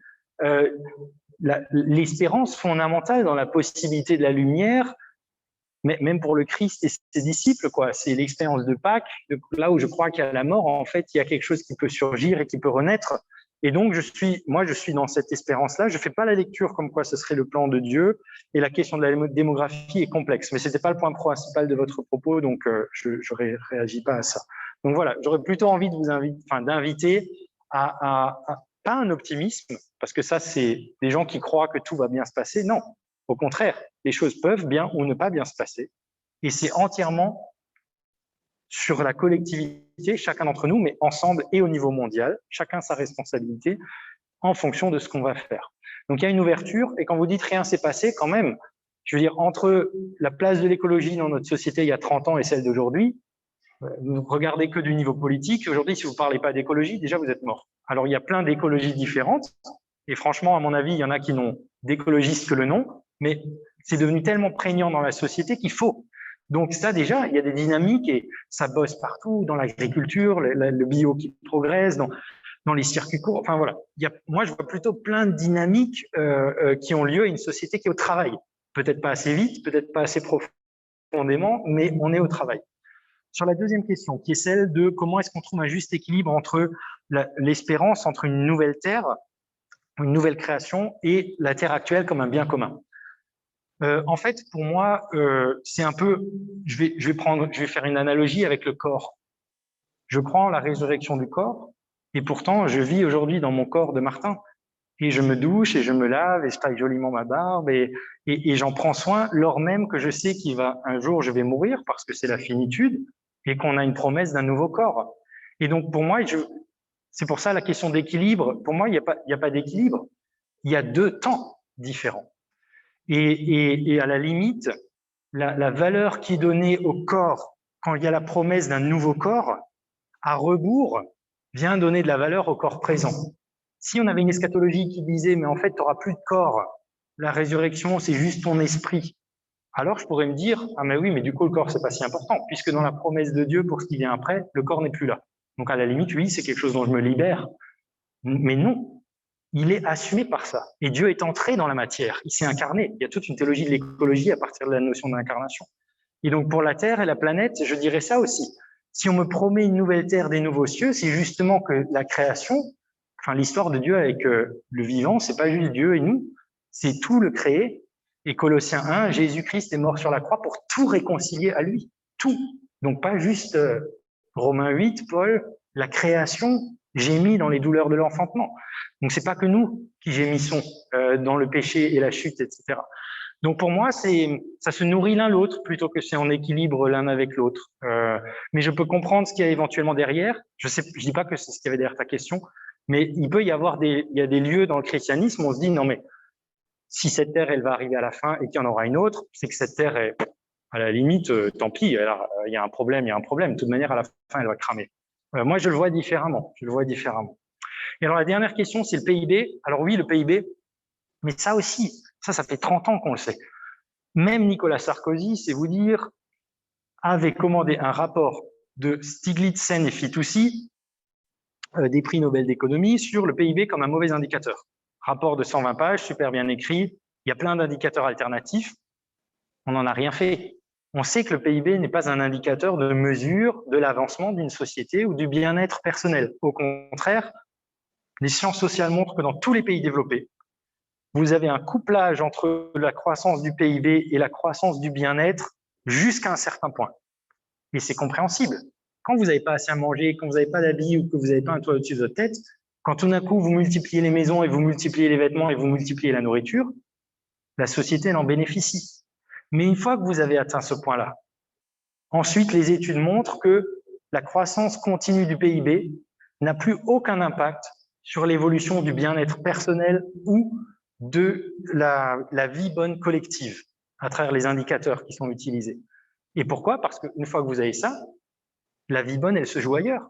Quelle est la qualité de ma vie amicale, amoureuse, familiale, sexuelle? Est-ce que dans mon groupe social, j'ai de la reconnaissance? Est-ce que j'arrive à avoir de l'estime de moi-même? Est-ce que dans quelle santé, dans quel état de santé je suis, etc., etc. Il y a même une branche de l'économie qui s'appelle aujourd'hui l'économie du bonheur. C'est-à-dire que ces éléments-là sont étudiés et on se rend compte que contrairement à une position philosophique qui penserait que le bonheur c'est quelque chose de relatif selon le lieu culturel, les indicateurs montrent, vous allez au Bhoutan ou en France, si vous êtes fâché avec votre femme ou votre femme avec votre mari, enfin fâché pas dans le sens, si dans la relation ça va pas, on en souffre pareil. Donc voilà, il y a des lieux très très universels sur ça. Donc oui, il faut pas qu'on ait un thermomètre qui nous rend malade. Et aujourd'hui, le PIB, c'est un thermomètre qui nous rend malade. À la limite, il faudrait à minima être athée ou agnostique de la croissance, que je croisse ou pas, que je vende plus ou moins de biens. La question, c'est est-ce que ma société progresse dans les lieux que j'ai définis comme étant ceux où on veut progresser ensemble comme France? Et là, on est dans de la politique au sens pur et noble. Et encore d'autres personnes? Oui.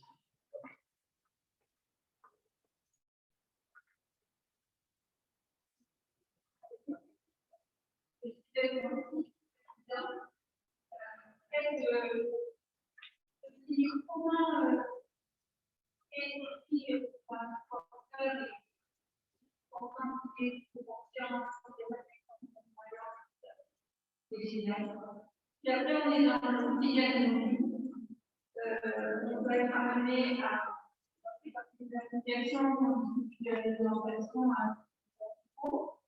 et là, on utilise l'alimentation. En fait, on utilise l'alimentation pour la donner à des gens qui ont et finalement, on est plein de systèmes. On est en plein dans l'organisation du pays.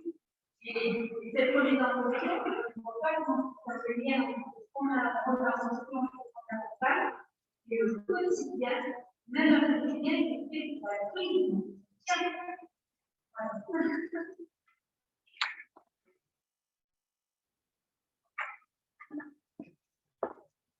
Je vous remercie beaucoup parce que vous me donnez une transition là vers la suite qui est magnifique. Vous avez peut-être fait exprès, hein, je vous remercie 2 fois plus. Voilà.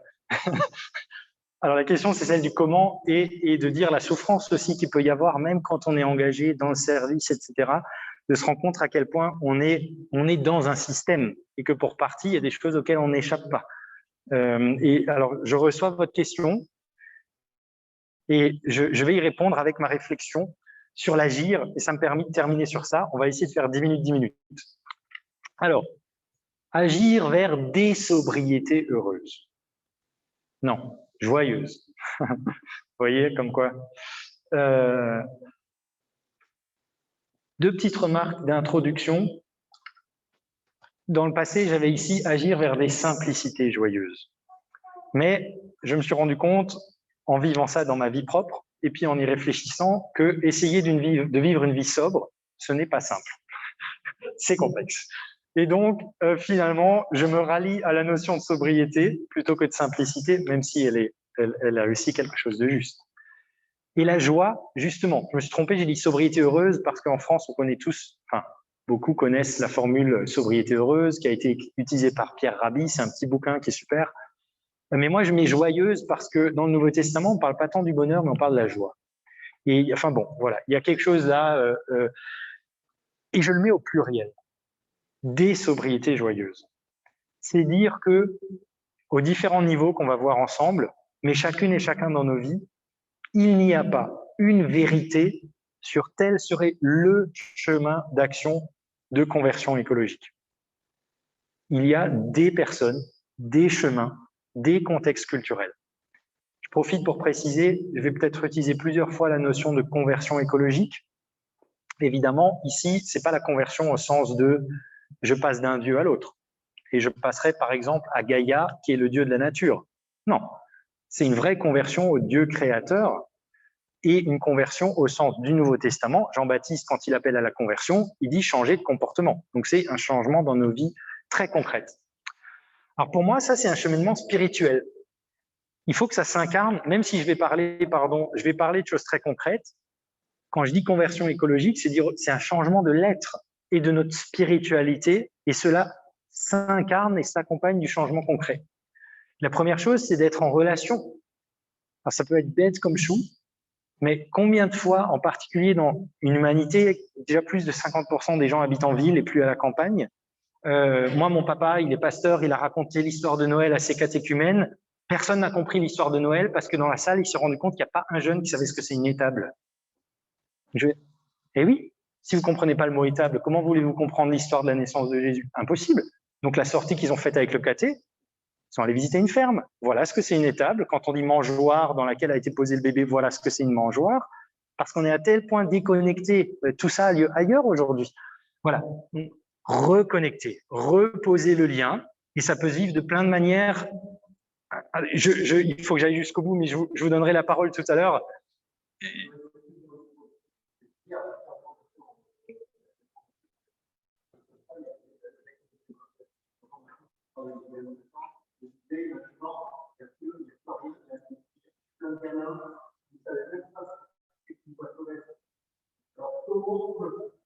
Voilà. On a effectivement un défi de renouer le lien avec le créé et les créatures. Et ça peut se vivre de plein de manières différentes. Est-ce que je ménage du temps pour aller en forêt, pour aller dans un camp, ou est-ce que je vais en vacances? Est-ce que j'emmène mes enfants dans des lieux comme ça? Est-ce que je leur montre ce que c'est une vache? Est-ce que voilà, est-ce que de temps en temps d'ailleurs, on célèbre le créateur dans la création, sans vouloir faire une différence entre l'Église et la création, on est d'accord, mais ok, on est à l'intérieur, il y a beaucoup de minéral, il y a aussi du bois. C'est très beau, je trouve ici, le plafond est magnifique. Il y a beaucoup d'églises, vous avez l'impression qu'il y a tout sauf la création. Est-ce que de temps en temps, on fait des célébrations dehors? Par exemple, pendant le temps pour la création, du 1er septembre au 4 octobre. Et dans ce cheminement-là, un écueil ou deux écueils spirituels seraient ce qu'on appelle la quête de pureté et celle du désespoir. La quête de pureté, c'est qu'on risque de tomber dans ce qu'on pourrait appeler un pharisaïsme vert, c'est-à-dire vous n'êtes jamais assez bien, vous n'êtes jamais parfait, et on devient très pointilleux. Quoi? Tu es théologien écologique, tu manges encore de la viande? Bah oui, je suis alsacien et je renonce pas à la choucroute une fois de temps en temps. Mais de dire ça, moi je serais rangé dans les faux écologistes par plein de gens. Voilà, donc il y a la quête de pureté qui est beaucoup plus souvent un repoussoir qu'un reposoir. Et vraiment, spirituellement, ça peut être, quand on cherche cette perfection-là, ça peut être un grand problème. Ça mène à l'orgueil ou ça mène au désespoir quand on se rend compte que jamais on est parfait. Oh là là, j'ai encore acheté un truc avec du plastique, ou j'ai pris ma voiture pour aller ici, ou je suis allé en vacances. Enfin, voilà. Et là, c'est démobilisant tout autant et on laisse tomber le combat. Et puis, on peut y trouver de la joie. Et ça, moi, je peux être qu'en position de témoignage. Je ne peux pas vous prouver par A plus B avec un beau discours en 3 phrases. Non. Mettez-vous en route et vous allez voir, quand on a des chemins, enfin, quand on a des actes qui se mettent en cohérence entre ce qu'on croit et ce qu'on fait, ça procure une grande joie. Un exemple que j'aime bien citer, parce que c'est peut-être un des moments où je l'ai vécu de la manière la plus comme ça, aiguë. Quand je suis rentré chez moi la première fois avec des bocaux dans ma cuisine, dans lesquels je mets maintenant mon riz, mes pâtes, mes lentilles, etc., etc. Donc, je n'achète plus des choses en plastique ou en carton, mais j'ai des contenants en tissu, et puis je verse ça dedans, etc. Quand j'ai posé ces bocaux la première fois dans ma cuisine, alors de 1, c'est super beau. Ma cuisine, elle est beaucoup plus belle. Donc, j'ai gagné en faisant ça. Et de 2, j'étais juste super happy, quoi. J'étais, ah oui, ça fait longtemps que j'ai envie de le faire, maintenant je l'ai fait. Et il y avait un sentiment comme ça de plénitude. Alors, bien sûr, après, je me suis dit, bon, je déménage à la campagne, maintenant il me faut une voiture. J'avais pas de voiture, donc voilà. Mais il y a des moments de joie comme ça. Alors, quand on parle d'action, je distingue pour ma part 3 étapes. 1, mesurer. Vous pouvez pas savoir où vous allez si vous savez pas où vous êtes. Il y a plein de calculateurs en ligne, par exemple celui-là, footprintcalculator.org, footprintcalculator.org. Vous pouvez calculer votre empreinte écologique globale. Toutes vos ressources et déchets, combien de planètes est-ce qu'il faudrait si tout le monde vivait comme vous? Voilà. Il y a d'autres, il y a des calculateurs carbone. Là, vraiment, Internet est un outil fantastique. 2, planifier. Quand je sais où j'en suis, où est-ce que je vais? Les États planifient sur 30 ans. Vous avez peut-être vu, la France, elle a des objectifs à 2050. Ne pensez pas, vous, que vous allez planifier demain matin, je suis écolo. Non, c'est un chemin. C'est un chemin. Et qu'est-ce que vous avez envie de faire comme premier pas? Où est-ce que vous avez envie d'aller? À quel rythme vous pouvez penser le faire? Par exemple, je vous ai mis deux empreintes écologiques différentes. Peut-être que vous avez envie de passer d'une empreinte écologique de 3,1 planètes à 2 planètes en 10 ans. De vous dire, voilà, en 10 ans, je vais faire un petit régime minceur, je vais perdre 1,1 planète. Ben, comment est-ce que je peux faire? Et là, avec ces outils-là, souvent, vous pouvez refaire le calcul et vous bougez le curseur ici, là, et vous voyez la différence. Et enfin, bien sûr, l'action. Et l'action avec l'image du chemin. Parce que une vie cohérente d'un point de vue écologique devant le Dieu créateur, ça peut paraître être un Everest. Et vous et moi, on n'est pas des alpinistes. Hein. On est des randonneurs du dimanche. Donc, on monte pas par la face nord en une matinée. On prend le temps, on fait un pique-nique au milieu, on s'arrête pour regarder le paysage. Quand on fatigue, on mange une barre de céréales, on boit, on le fait en groupe. Bref, trouvez ce que vous voulez dans la métaphore, mais c'est un chemin. C'est pas une course, c'est pas une compétition, et c'est surtout pas du jour au lendemain. Et cette action, elle se joue à 3 niveaux. Il y a le niveau de l'engagement individuel ou personnel, donc ma cohérence propre. Et j'ai une certaine responsabilité, moi, comme personne. Et pour moi, c'est le premier lieu parce que je ne pourrai jamais dire à quelqu'un d'autre de faire quelque chose que dans un second temps. Il faut d'abord que moi, je me mette en route. Et là, vous avez par exemple l'évêque Ephraim Tendero, qui est le secrétaire général de l'Alliance évangélique mondiale, qui, sur la question écologique, est devenu végétarien et achète 100% de son électricité provenant de sources renouvelables dans sa maison. C'est aussi pour casser un peu le coup à l'idée que parmi les protestants, les évangéliques, ils sont en retard sur cette question. Pas du tout. Leur secrétaire général, il est plus loin que plusieurs présidents d'église que je connais, luthériens réformés, qui mangent encore de la viande. L'engagement collectif. Engagement collectif, eh oui, on est là-dedans ensemble. Alors on avance ensemble. Et là, clin d'œil, je vous ai mis l'image de Amritsar, la ville sainte du sikhisme en Inde, où ils ont chaque année une grande semaine de l'environnement. Et ils sont malins, ils ont dit, s'il y a un lieu dans notre tradition religieuse où passent des millions de gens chaque année, c'est nos lieux de pèlerinage. Donc, si nos lieux de pèlerinage, ils sont propres, ils sont exemplaires, et qu'on invite les pèlerins à vivre comme ça leur temps ici, on va toucher tous ces gens dans leur vie de tous les jours. Imaginez que Lourdes ou que la Mecque soient des lieux, mais tip-top à ce niveau-là, et que les pèlerins soient responsabilités, vous touchez des millions de gens. Voilà. C'est aussi un clin d'œil pour dire c'est un super lieu pour collaborer avec les autres religions. Et puis, l'engagement au niveau politique. Alors nous, comme Église, on respecte la laïcité, on n'a pas de prétention théocratique, mais on est pour le moins dans l'interpellation du politique, dans ce qu'on appelle le plaidoyer. On va avoir un dialogue exigeant, un petit peu, entre guillemets, la posture du prophète qui dit la vérité au pouvoir.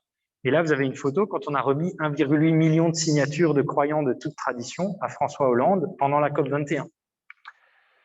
Et l'action, elle est nécessaire à ces trois niveaux-là. À ces trois niveaux-là. Parfois, vous avez des gens qui réfléchissent sur l'action et puis ils ont le discours de dire « Non, mais toi, tu peux rien. L'individu, il peut rien. Regarde, il y a les multinationales, il y a Google, il y a Amazon. C'est les entreprises qui doivent changer d'abord. » Vous avez ceux qui disent « Ah non, mais bon, les entreprises, je veux dire, c'est quand même l'État qui fixe la loi et qui doit montrer l'exemple. Pourquoi les entreprises feraient quelque chose si l'État ne montre pas l'exemple? C'est au niveau de l'État que ça doit bouger d'abord. » Et puis, quand vous tournez vers un Emmanuel Macron, il dit « Mais moi, je fais ce que je peux, mais en fait, il n'y a pas d'acceptabilité sociale. » Les Françaises et les Français, en fait, ils sont pas prêts. Ils sont pas prêts à ce que j'ai un vrai programme climat. Le problème, c'est les individus. Textuel, hein. Et donc, en fait, vous retrouvez, quand vous parlez à l'individu, c'est la faute des deux autres. Quand vous parlez au collectif, c'est la faute des deux autres. Quand vous parlez aux politiques, c'est la faute des deux autres. Et ça, on connaît bien. Hein. Quand vous posez la question à Adam, il dit c'est pas moi, c'est Ève. Et Ève, elle dit c'est pas moi, c'est le serpent. Et en plus, il a tout fait dire c'est pas moi, c'est Ève, la femme que tu as mise à mes côtés. Donc, c'est la faute de Dieu même, vous voyez. Bon, non. Et d'un point de vue analytique, et du point de vue de l'urgence qu'il y a aujourd'hui, il faut les trois niveaux. D'où la métaphore du râteau. Vous êtes peut-être dit, Martin, c'est le roi du râteau. Non, non, c'est Paul Ariès, politologue, qui dit si vous devez ramasser les feuilles en hiver dans votre cour et que vous avez un râteau à une dent, je vous souhaite bien du courage. À deux dents, on commence, bon, c'est une métaphore, hein. On commence à commencer à bosser, et puis quand je les multiplie, les dents, là, je deviens efficace. Sur la question écologique, trajectoire de conversion écologique, comme Église et comme chrétien aussi, il faut avancer sur les trois plans. Nous, dans nos vies personnelles, et là, il y a plein d'outils disponibles pour ça, ensemble, comme Église et comme paroisse, et il a été fait mention de Église verte, c'est l'outil œcuménique au niveau national pour avancer comme paroisse. Et puis, dans l'interpellation du politique, je ne sais pas si localement, il y a un lieu où les chrétiens vont rencontrer les candidats aux prochaines élections, que ce soit les régionales qui arrivent ou plus tard les législatives. Est-ce que vous avez une parole sur la question écologique vis-à-vis de ces candidats? C'est une possibilité. Voilà. Je m'arrête là et j'ouvre pour 5 grosses minutes pour 2-3 questions conclusives sur la partie. À moins qu'on puisse dépasser de 2-3 minutes, on peut prendre l'une ou l'autre question additionnelle. Voilà. On peut dépasser un peu, on a une heure de goûter après, donc il faut le dire, il y a des vrais, si vous attendez, jus de pomme bio sur les tables et à l'extérieur. Voilà, donc il n'y aura pas de problème. On a le temps de prendre deux questions. Qui veut prendre la parole sur ce sujet?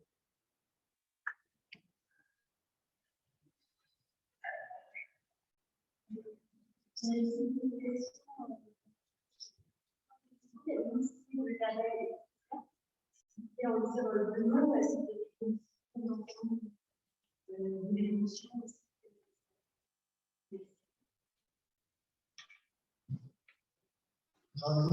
question.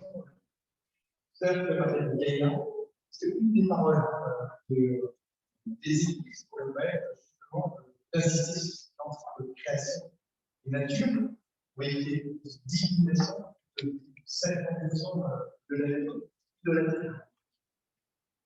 On prend une troisième peut-être, s'il y a.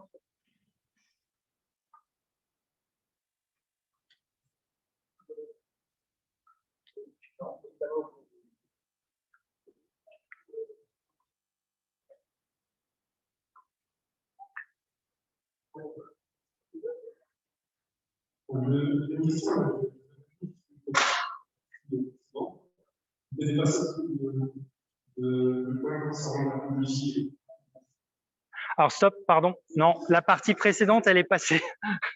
On est sur l'action à présent, s'il vous plaît.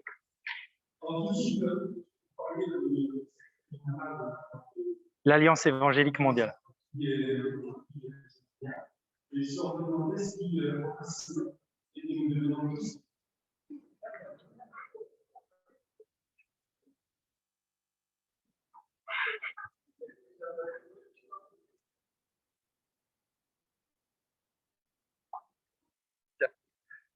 Je me réjouis de ces questions, c'est bien. Alors, la première. Église verte est donc le principal outil dont se sont dotées les églises chrétiennes en France. Et d'ailleurs, c'est superbe. C'est le premier projet pour lequel, de manière œcuménique au niveau national, il y a une assoce, il y a des ressources humaines, il y a des budgets pluriannuels, on lève des fonds. Et sur les autres trucs, au mieux, on fait une journée œcuménique et on partage un peu, on met chacun mais on a vraiment quelque chose d'inédit grâce à la question écologique. Donc, c'est un très beau lieu et je me réjouis. Je le souligne parce qu'on est dans un contexte œcuménique ensemble cet après-midi. Voilà, c'est super pour un œcuménisme de la cause. Ça fonctionne au-delà de nos espérances, puisque nous sommes aujourd'hui sur le site internet, je crois que c'est encore officiellement 550 communautés labellisées, mais en fait, je crois qu'on a dépassé les 600. En un peu plus de 3 ans d'existence, c'est bien plus que ce que nous avions projeté. Et c'est un label qui en fait est basé sur ce qu'on appelle un éco-diagnostic, donc dans 5 grands domaines: la vie spirituelle de la communauté, les bâtiments, les terrains, les pratiques collectives, qu'est-ce que j'utilise pour nettoyer le sol par exemple, et la manière dont la communauté peut encourager les individus à faire des choix différents. Sur ces 5 grands domaines-là, vous avez 90 questions en tout qui vous permettent de ce que je disais, mesurer, faire l'état des lieux. Où est-ce que j'en suis? En même temps, c'est un super panorama des choses possibles. Vous avez des questions du type, dans la vie spirituelle, combien de fois par an est-ce que la question de la création est le sujet de la prédication? Si c'est une fois par an, donc il y a la question de nos lectionnaires bibliques. Combien de fois est-ce qu'on parle du Dieu créateur? Une fois par mois? Rarement? Jamais? Voilà. Dans la question des bâtiments, vous allez avoir la même chose que pour un acteur séculier. C'est comment est-ce que vous chauffez votre lieu? Si c'est une chaudière, elle est à quelle catégorie énergétique, etc. Donc on est dans du super concret. Et la dernière catégorie, comment la communauté peut encourager l'individu, ça peut peut-être paraître plus nébuleux. Donc je donne un exemple. Il y a un prêtre à Montpellier qui me disait: Martin, une des premières choses qu'on a faites, ça coûtait pas très cher, on a mis un rack à vélo devant l'église. Et le premier dimanche, on avait 15 personnes qui sont venues à la messe, à vélo. Et il a dit, c'est pas que les gens voulaient pas venir à vélo, c'est que le parvis, il est énorme, qu'il n'y a nulle part pour accrocher son vélo, et les gens, ils venaient pas parce que, c'est bête, hein, mais c'est la réalité de nos vies, on est tous un peu feignasses comme ça. Marcher 100 mètres depuis son vélo jusqu'à l'église, c'est too much, je veux arriver juste devant l'église. Ils ont mis un rack à vélo, les gens sont venus à vélo.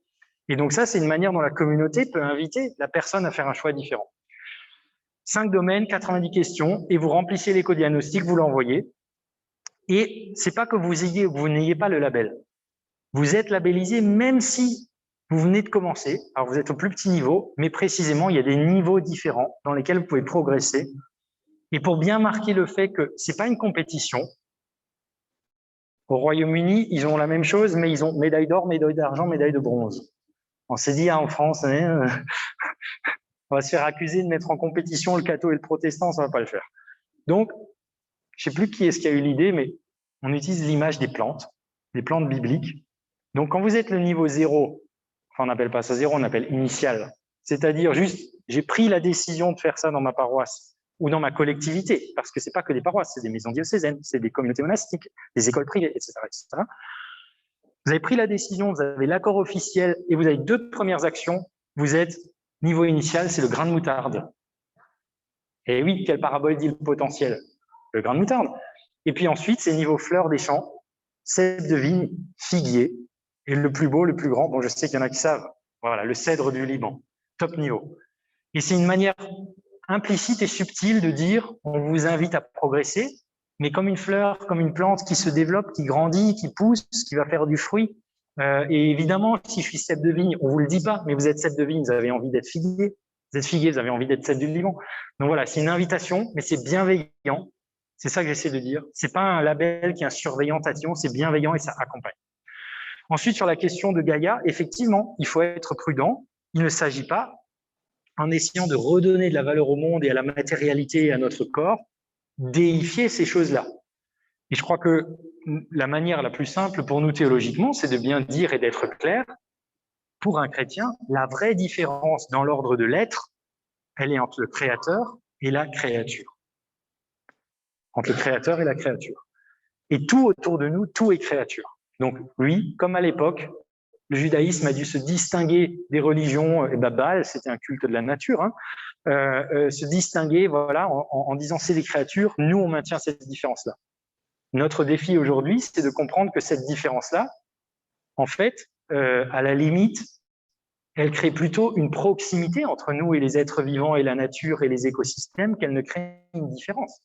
Puisqu'en fait, on participe tous de la même catégorie que les créatures. Et quand le pape François, dans l'encyclique Laudato Si, il dit notre mère, la terre, mes frères et sœurs, les oiseaux et les plantes, théologiquement, il a raison, parce qu'on est tous créatures de Dieu, donc on participe de la même famille de la création. Voilà. Et tout en maintenant bien la création loue le Dieu comme créateur. Et enfin, le végétarianisme, j'aime bien la question, vous auriez été plus provoque, vous auriez pu dire végétalien avec Genèse 1. Hein, on serait rentré dans d'autres débats encore. Alors, ma position est la suivante. Non, je n'invite pas tout le monde à être végétarien ou végétalien, parce qu'il faut aussi, par exemple, avoir une intelligence, je dirais un peu une intelligence presque pastorale et humaine. Et j'ai fait une blague tout à l'heure. Je vous ai dit, je viens d'Alsace, je ne me passerai pas de choucroute. C'est pas une blague. Moi, ma maman, ma grand-mère, les plats c'est la choucroute. Et ça fait partie de mon identité. Et on a déjà l'identité, on travaille sur tellement de questions. Et tout à l'heure, j'ai avancé la question du masculin et du féminin, c'est pas évident. Moi, je suis en travail sur ma masculinité. Qu'est-ce que ça veut dire d'être un homme? Comment est-ce que j'ai été éduqué comme garçon? Enfin bon, bref, plein de trucs super intéressants, mais difficiles parce que du coup, je suis en travail sur mon identité. Si je mets au travail tous les éléments de mon identité, dont ce que je mange, les gens, ils deviennent fous, quoi. Donc, je peux pas tout ouvrir en même temps. Il faut avoir un respect pour un certain nombre de choses. Et en même temps, quand je suis conscient que 1 kg de bœuf en sortie de supermarché, c'est 35 kg d'équivalent CO2, alors que la carotte, c'est 4 grammes. Ben, quand je veux agir sur le climat, voilà. L'invitation, c'est une invitation à cheminer. Et donc, est-ce que vous pouvez, à minima, je pense que nous pouvons tous à minima, réduire sa consommation de viande, en particulier de viande rouge, qui est super, super émettrice. Et là, quand même, hein, je dis un truc, vous n'avez peut-être pas à l'esprit, mais dans un esprit écolo, c'est bien de manger local aussi. Mais, oui, mais le transport dans l'empreinte carbone d'un aliment, c'est 5-6% en moyenne. Ce qui fait la différence dans l'empreinte carbone d'un aliment, c'est la nature de l'aliment. Ça veut dire, si moi je suis végétarien avec des trucs qui viennent du monde entier, j'ai encore une empreinte carbone, je ne sais pas, 10 fois plus petite que quelqu'un qui mange tout local mais qui a dedans du bœuf et du porc. Le vrai différentiel, c'est la nature de l'aliment. Donc, invitation dans une exigence bienveillante. Est-ce que vous pouvez faire un chemin sur ça? Et la question, c'est où est-ce que je commence? Moi, je mangeais études de Théo au Stift à Strasbourg, pour ceux qui connaissent, ou voilà, resto universitaire. Je n'ai jamais de toutes mes études en 5 ans pris l'option végétarienne. Jamais. J'ai mangé de la viande à tous les repas, toutes mes études. Aujourd'hui, mon quota, c'est 1 repas par semaine. Et le bœuf, j'essaye 1 fois par mois, maximum. De temps en temps, je craque pour un burger. J'aime bien ça, c'est bon. Voilà. Mais il m'a fallu 10 ans. Mais vous voyez le chemin parcouru. Et quand je disais chemin, c'est ça à quoi je vous invite. Et peut-être, qui sait, vous vous retrouverez derrière un endroit que vous n'imaginiez pas, mais parce que vous êtes à chaque fois en lien avec vous-même, en l'écoute de vous-même, sur ce qui est juste. Moi, j'en suis à un endroit où c'est juste. J'arrive pas à baisser plus. Je vous avoue, j'arrive pas à descendre plus. J'aimerais bien peut-être 1 fois par mois, mais j'arrive pas. Et je suis là pour le moment. Donc voilà, maintenant j'essaye de progresser dans d'autres lieux, pas l'alimentation, mais ailleurs. Mais voilà, dans l'écoute. Ce qui, par exemple, m'a surpris, je vous ai dit l'exemple du burger. Encore une fois, c'était pas une blague. Si vous me servez un steak, je n'en ai plus envie. Mon palais et mon goût a changé. Vous me servez un steak saignant avec même une belle sauce au poivre, je l'ai en bouche, mon goût a changé. Je n'en aurais même plus plaisir. Et ça, j'imaginais pas que ça serait possible. Mais le steak haché, c'est différent que le steak, vous voyez. Donc, alors il faut qu'il soit bon, hein. Voilà. Bref, il faut mettre un petit peu d'humour aussi, hein. Parce que c'est un sujet pas facile, donc il faut savoir rigoler ensemble. Mais voilà. Donc une invitation, effectivement, à être en chemin. Et en même temps, voilà, qu'est-ce qui est bon pour moi, qu'est-ce qui est pas bon. Et si vous utilisez des indicateurs, et vraiment, j'insiste, des calculateurs, vous pouvez savoir effectivement que changent les choses et toujours être dans une dynamique pour c'est quoi le pas d'après. J'ai un mot conclusif, si tu veux. Très bien. Peut-être que je pense que dans la vie, on définit comme pécheur, éternellement pécheur, et en même temps justifié. Le dire pour dans le domaine de l'éthique, je pense que c'est bon et libérateur. Est-ce qu'il y a une dernière question? Sinon, je passe la parole à Martin pour un mot de conclusion. Je pense au public dehors pour. Il y en a une dernière là-bas. Il y avait un monsieur là-bas.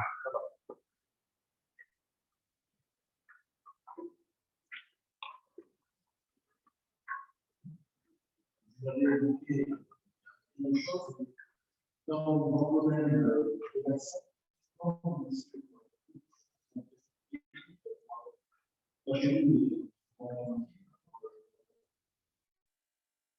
Est-ce que vous avez exploré ces phases? Ce qu'on appelle le théologisme. On a vulgarisé encore le secteur. C'est très peu cela dans le monde. Et c'est déterminant parce que certains dans l'Islamie, c'est qu'il n'y a pas de prélèvement. Il n'y a pas de modèle de péché comme dans la nature. Est-ce qu'il n'y a pas un autre modèle de simplement être dans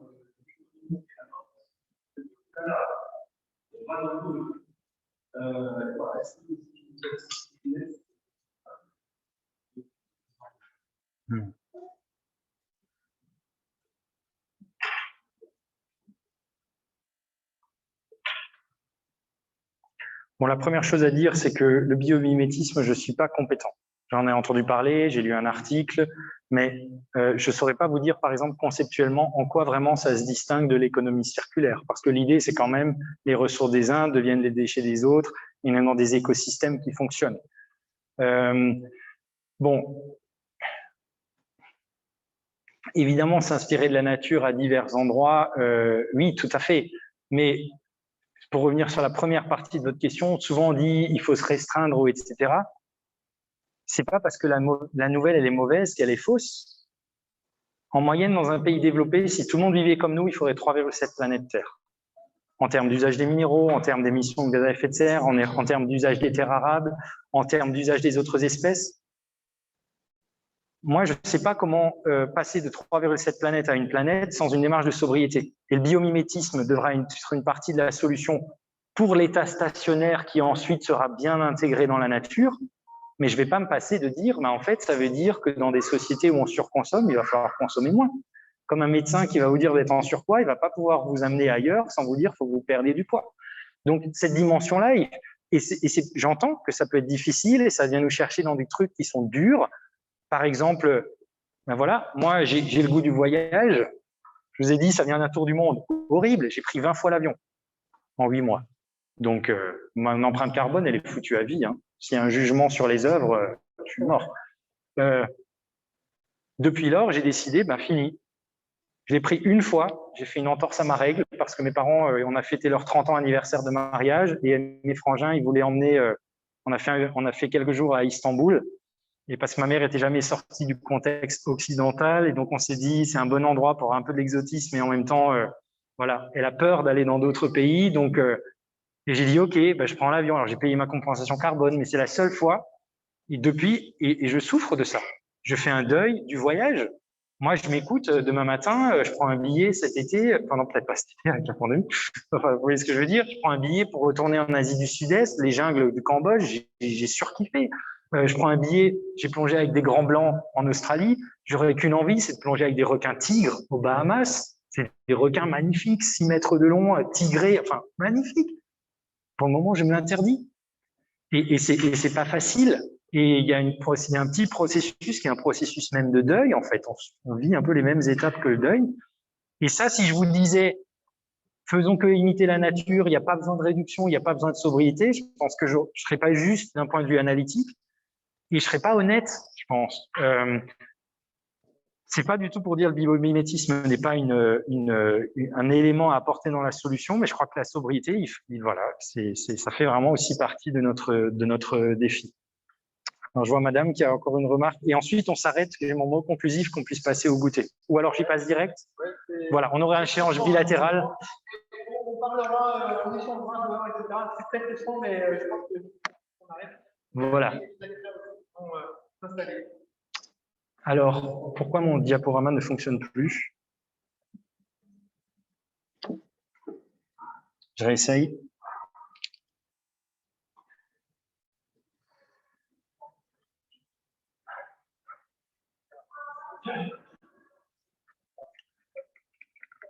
Bon, alors vous voyez, la technique, elle vous trahit à la fin.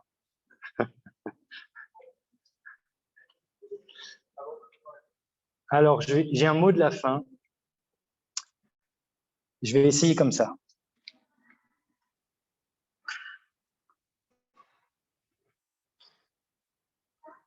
Voilà. Dans un geste œcuménique conclusif, le protestant dans la salle va citer le pape, puisque je vous invite vraiment à découvrir le grand texte catholique sur l'écologie. C'est l'encyclique Laudato Si, qui est un très beau texte, très juste à plein de niveaux. Et notamment au paragraphe 205, il y a cet extrait que j'aime beaucoup et je vous laisse avec cette dynamique d'espérance. Tout n'est pas perdu. Parce que les êtres humains, capables de se dégrader à l'extrême, peuvent aussi se surmonter, opter de nouveau pour le bien et se régénérer. Il n'y a pas de système qui annule complètement l'ouverture au bien, à la vérité et à la beauté. Pas de système qui annule complètement la capacité de réaction que Dieu continue d'encourager du plus profond des cœurs humains. Amen et merci pour votre attention.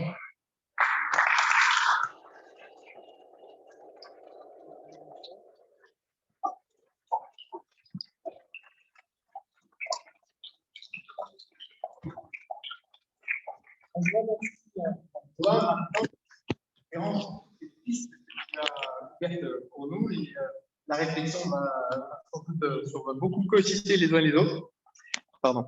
Un grand merci à vous qui êtes venus, aux églises qui ont participé, qui ont contribué à cet événement et je les en remercie. Je remercie l'église catholique qui nous reçoit ici, l'église adventiste, l'église des Assemblées de Dieu, l'église protestante unie aussi qui participe à cette démarche.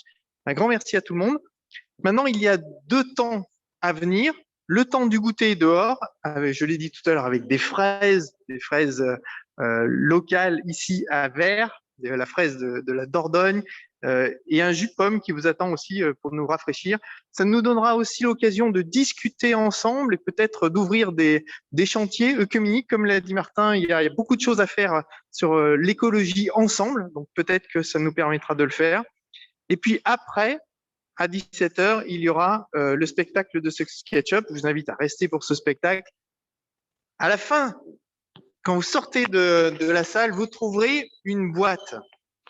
Alors, cette boîte-là, elle est destinée à participer à cette journée, à la hauteur que vous voulez, mais si vous pensez que c'est nécessaire des journées comme ça, que l'on puisse organiser de telles journées de réflexion et puis qui poussent aussi à l'action dans l'écologie et puis dans d'autres domaines, ben n'hésitez pas à mettre une contribution dans la boîte en sortant pour la conférence de Martin, pour le spectacle à venir aussi. Donc n'hésitez pas, un grand merci à vous. Et vous trouverez, mais ça je vous le dirai après, vous trouverez sur la table quelque chose pour SketchUp. En tout cas, un grand merci à vous et on se retrouve pour le goûter dehors.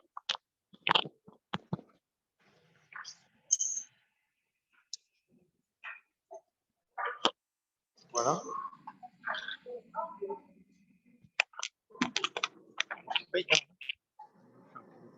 Ah non. Merci. Voilà. J'avais une question. Il y a des questions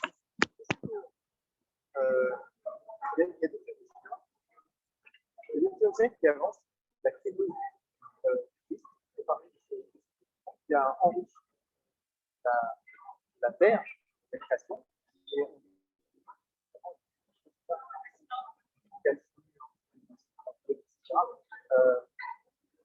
Et